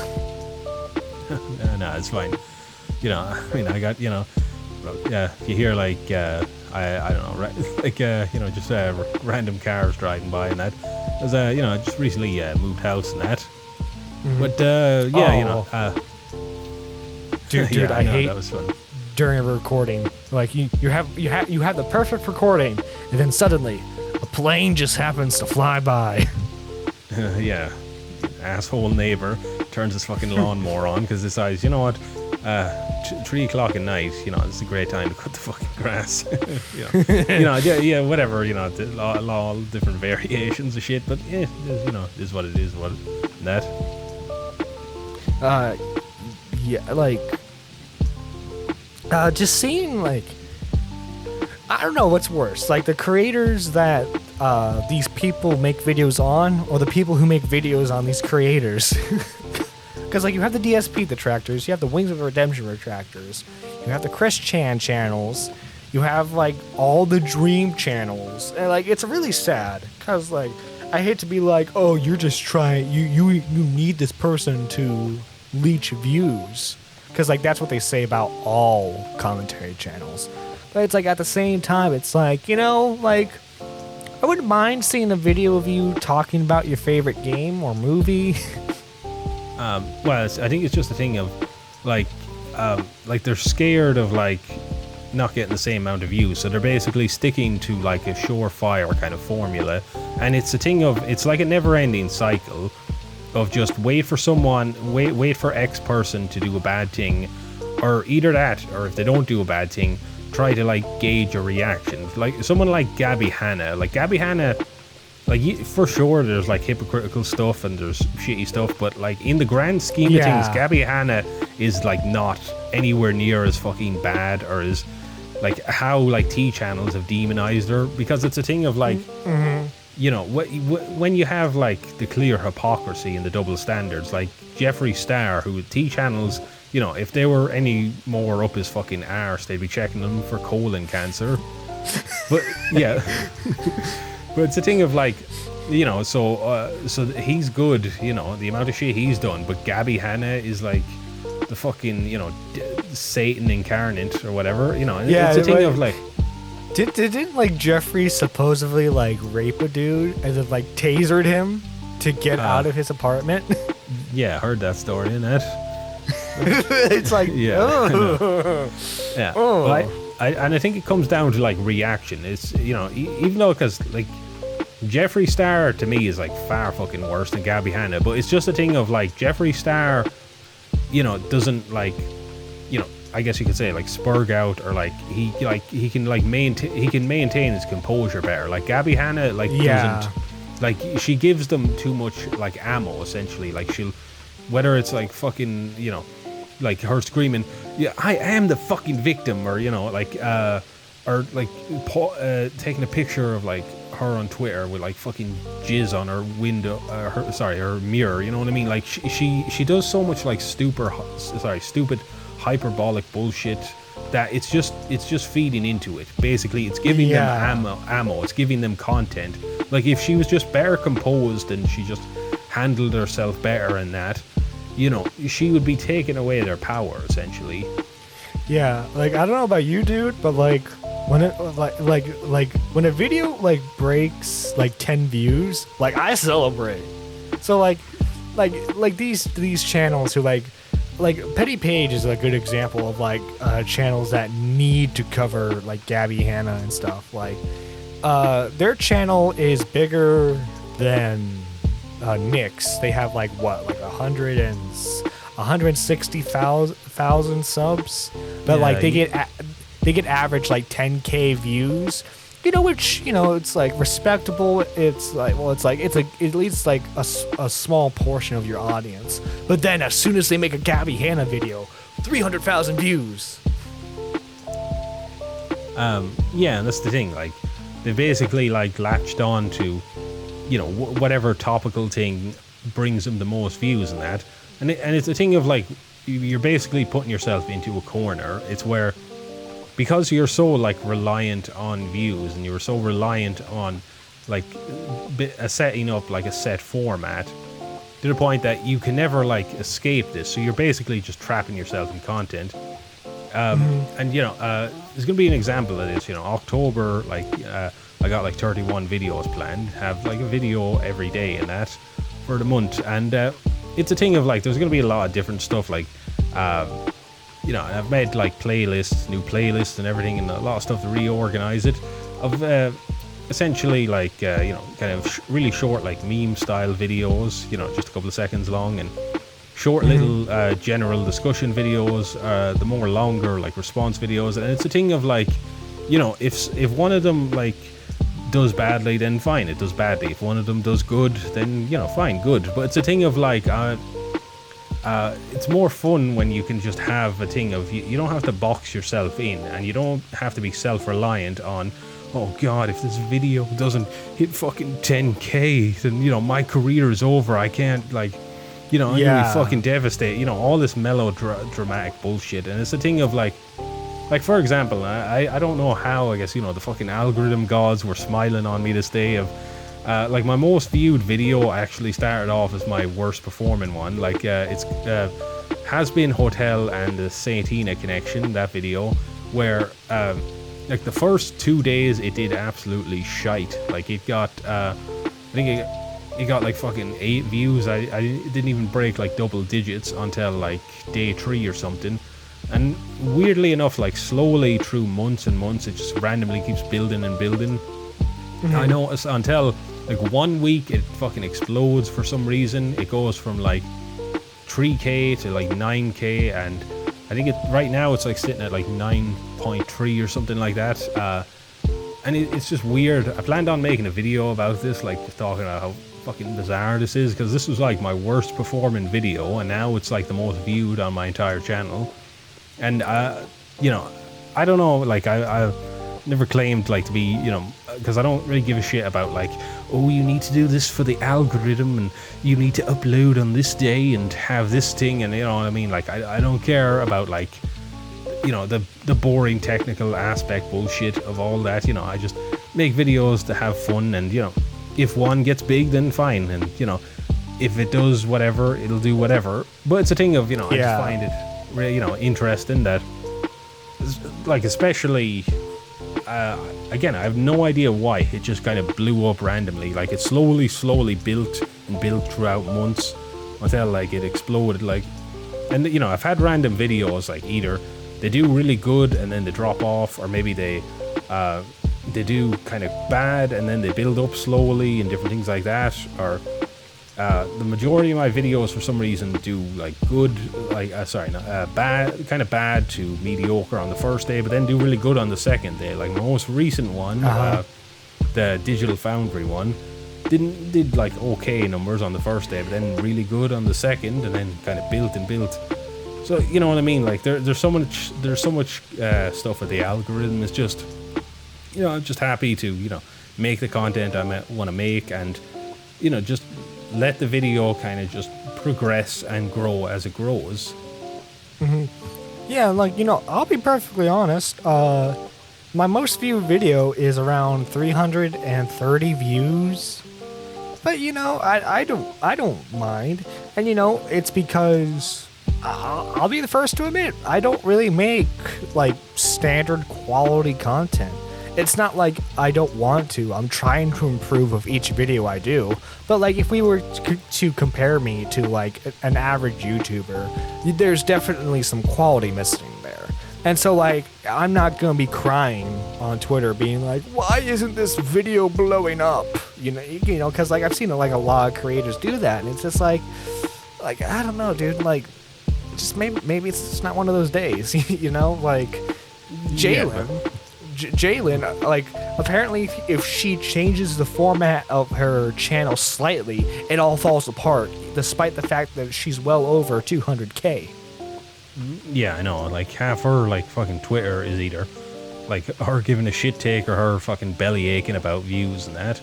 But it's a thing or of, like edgy jokes. Yeah. But that's the thing. She's basically just made herself, like, a slave to the algorithm. That's why, you know, she said herself, like, you know, she has to just make content, or she has to just monetize even when it's not appropriate or it's not, you know, right in that. Because again, it's like, you know, morality, like, out the fucking window. She's just a slave to her content. She's just churning out shit. And, you know, she's basically just chained herself to this ideology. And, you know, that's fine if she wants to, like, you know, basically fucking corner herself, and she wants to just churn out something that she's not happy with, because again, like, there's nothing there. Like, her content's the equivalent of white noise. It's absolutely nothing, and she's not happy in her personal life. So it gets to at a certain point, like, why are you even doing this? Like, you're not happy in either your personal or professional life, so what is the point? Yeah, like, if Jalen, if I don't know how you would be watching this, but if you were to be watching this part specifically, all I would say is, maybe take some time to yourself, go and touch grass, and if you want to have a conversation, you know where to hit me. But yeah, like, I don't know, I'm just kind of glad, just like going, like, not going through the motions, but like just going through stuff, like, I like making the videos that, I want to make, and, if it doesn't do well in the algorithm, so be it. Yeah, that's the best mentality to have in that. It just comes to a thing of, like, you have to just, at certain points you just have to kind of accept that, like, a video is going to do good, or some videos may do good, some may not, or whatever. Like, you can't really predict these kind of things, and that, like, I've had plenty of videos where I expect them, I expected some maybe to do better or some to do worse than that. Lot of cases where, like, I have, like, a video, kind of like the Bow Blacks one. I didn't really think that would do any kind of serious numbers, because it's like a relatively, short little discussion video on that. So it had, like, stuff going against it, like the way longer videos do better in the algorithm than shorter videos, and all that kind of stuff. But it's just a thing of, you just kind of have to accept it. Same thing, like, I made a video, like, on Zuby and Gothics, where admittedly, like, I liked the video, and I wish it did better, and you have these things where you wish, like, some did better or some did, because like, right, because, like, even though I still like the Satina one, like, it's not my, like, favorite video or whatever, but again, like, you can't harp on these things, and you can't, like, there's no point in, like, whine and cry, I wish it did better, I'm going to quit, I'm going to leave and drop it off, because it's like, fucking, like, just nut up, because it comes to a point of just, you have to just accept that you can't control the algorithm. It is what it is. Your videos, you can do what you can. I mean, you can, push it, and you can promote it, and you can do whatever and experiment on your own behalf, but certain things are beyond your control. Yeah, because, like, you could spend months, like, analyzing the algorithm and getting each detail, perfect, to where you can upload your first video and it gets 100 million views or whatever crap. And then the next day, the algorithm could totally change, because YouTube is YouTube, and ultimately, like, I'm convinced that YouTube is around because Google uses it to test out their bots and analytical devices. Yeah, I mean, they have pretty much outright admitted that. I think it's the thing of, like, to test out their bots, and also because, like, they have a unique thing in the market where they're the only, like, video marketing, or at least the only major one. Like, you can argue, oh, well, actually there's this and this, but let's be completely fucking real. Like, that's not a blip on, like, Google's radar, because, like, the difference in size is so vast that they're never gonna, like, take over that market. Like, it's just not going to happen, at least not in the landscape it currently is right now.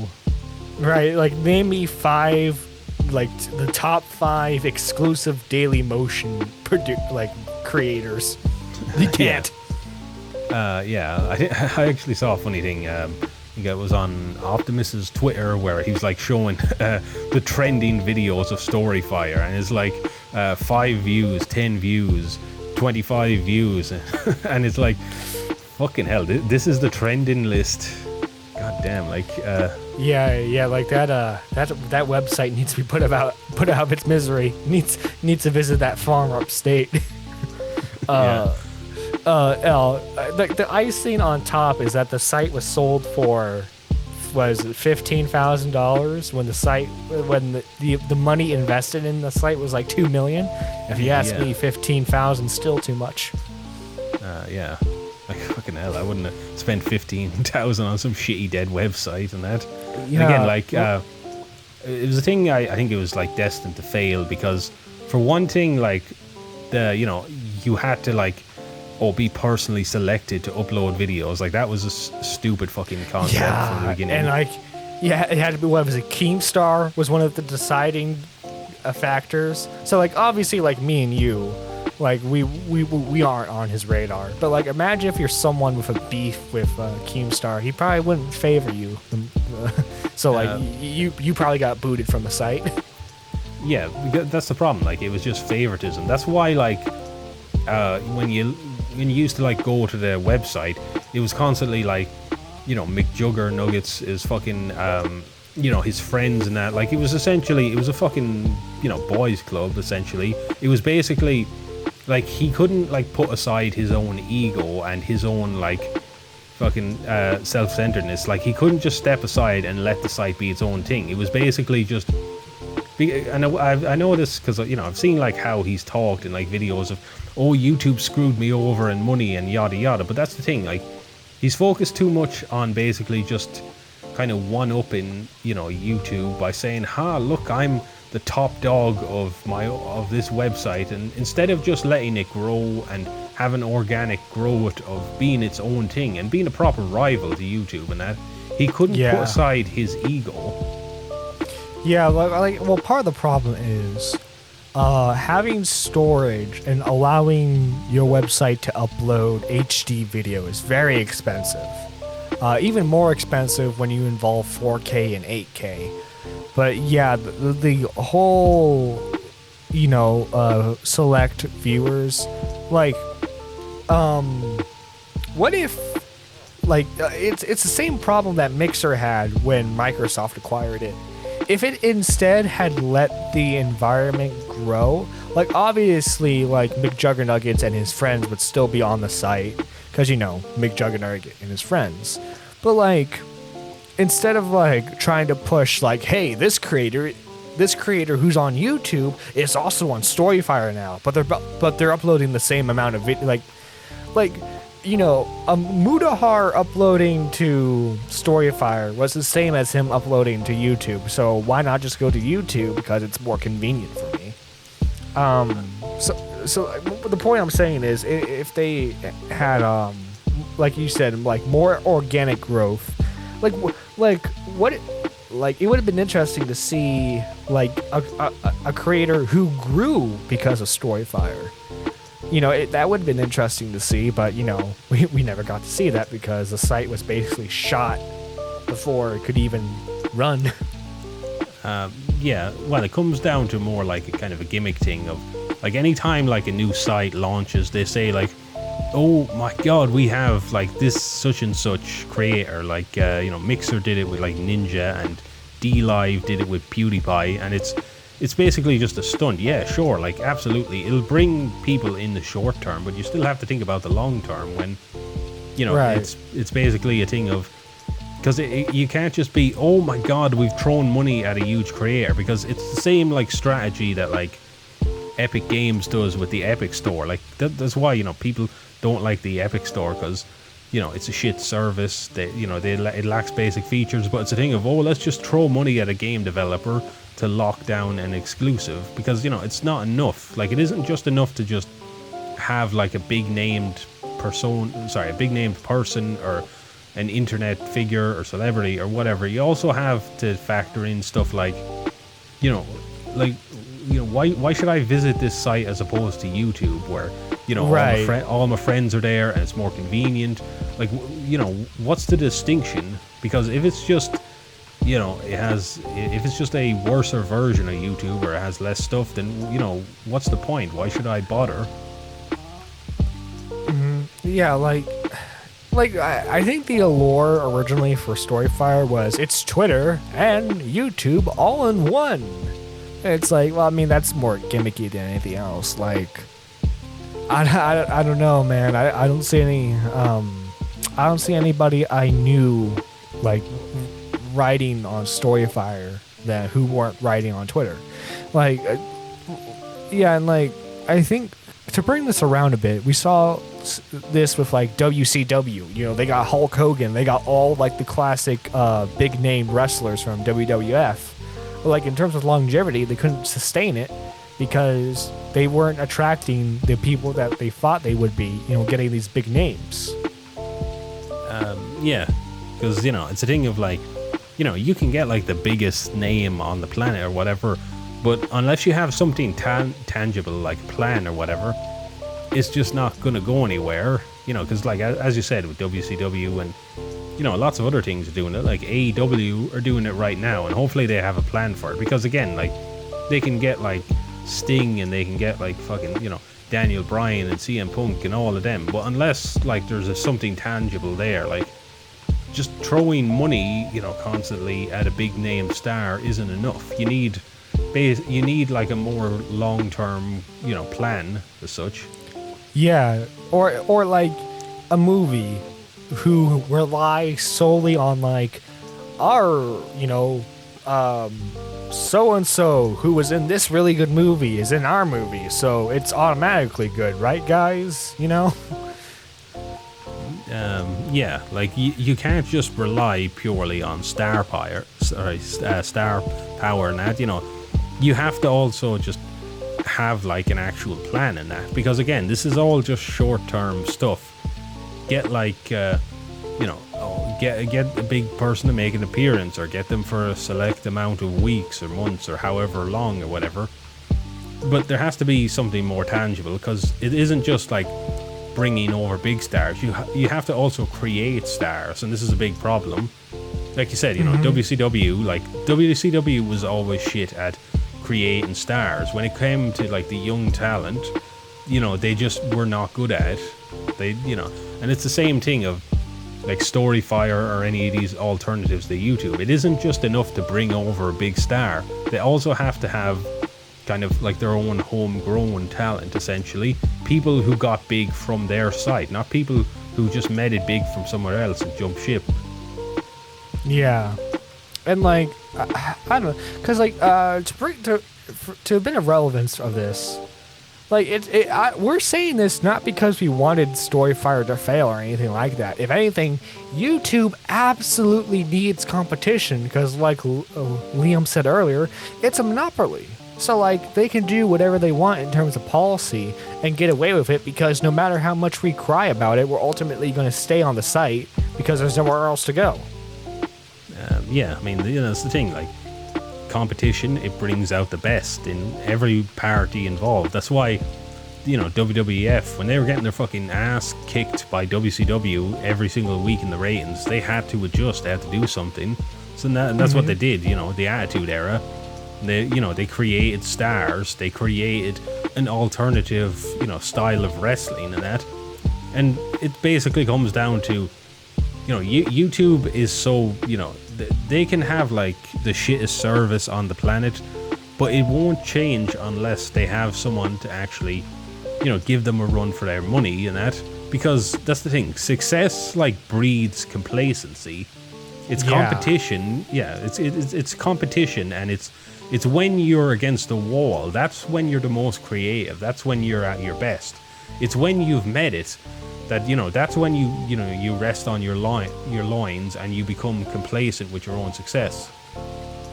Exactly, and you know, we're seeing this with like YouTube. Well, finally, YouTube acknowledges that their streaming service is there, but like the only thing that they're doing is, we're getting these big name creators to stream on our site exclusively now. Which, I mean, like, I'll be honest, in terms of like just, I like YouTube streaming stuff better than I do Twitch. Partly because, you know, if you're lucky enough, your VOD can get into the algorithm and get views that way. and, with like YouTubers, there's organic ways to grow, but like the problem is, like, in terms of like raw streaming, like, you're not gonna get a new viewer during a stream. Well, you can, but it's not as likely as you are with Twitch. I think if YouTube were to like change their algorithm a bit, or like do like I don't know, what I'm saying might not be possible, but like, I don't know, I would, if I were in that position, I would look for like, maybe like try to do an algorithm that exclusively affects live streams. Because like, if you look on like the trending page, there is nothing involving live streams at all, besides like a tab in the corner. So like, it would be cool if we could see like trending, if they did like separate tabs, like trending video, trending live streams, and like make it more feasible to grow as a streamer on your website, rather than having to rely on like Twitch, live stream compilation videos doing well, Yeah, sure, Ned. But yeah, it's just a thing of like, there's so many things, the algorithm or whatever, and it gets kind of like into a messy amalgamation of so many different things and that. But yeah, as it stands right now, YouTube, they're just kind of resting in complacency, because they don't have any competition, and even if they do, like, the competition doesn't have anything tangible, and they can't like stick around because of that. So it's kind of like, it's stuck in an endless cycle right now of just YouTube's the only kind of, YouTube's the only shop in town. That's why, it always annoys me. People are like, oh, just make your own website. Oh, really? Wow, Yeah. thanks. Yeah, let me just get my fucking $5 billion so I can, rent fucking server space. I never knew it was so easy. Yeah, that casual $5 billion everyone just has lying around, right? Yeah, $5 billion.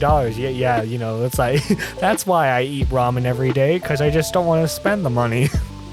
Yeah, it's a thing of like, people who use that argument is like, even if like you do look at that, it's a thing of like, you have such a smaller opportunity, because it's all like windows of opportunity.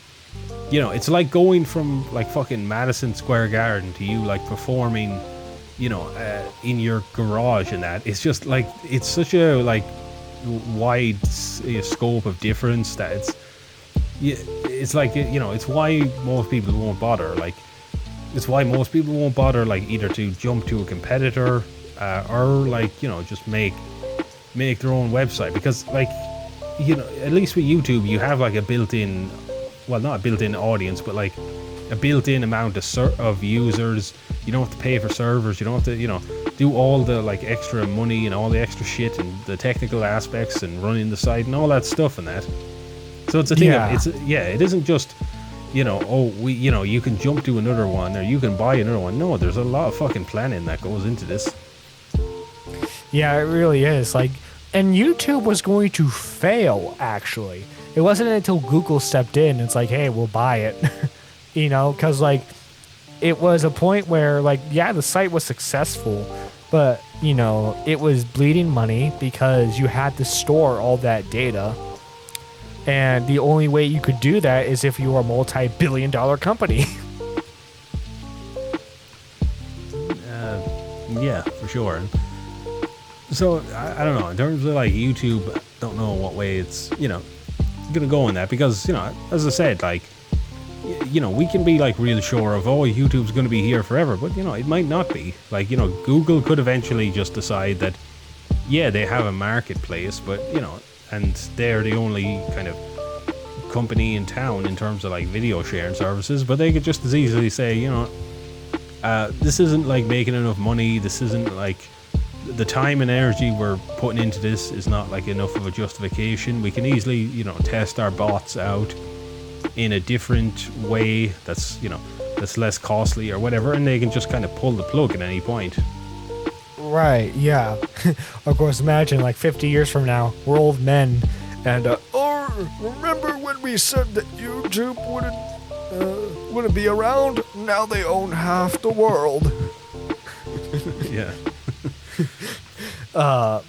Dude, imagine that in the future. It's YouTube who owns all of the world. But you know, I think we touched on a lot of the topics that we would like to discuss about. And you know, Liam, where can the lovely two people who are going to be watching this find you? Well, you can find me at Liam Talks, my channel on YouTube. Hope to see you all there. Mm-hmm. And I'll make sure to add your channel link and as well as your Twitter, so that way people can get updates on your videos. And like Liam had mentioned, he's going to be doing a special daily upload thing for October. Yeah, as celebrate. Spooky season. Yeah, basically to give more detail on it, yeah.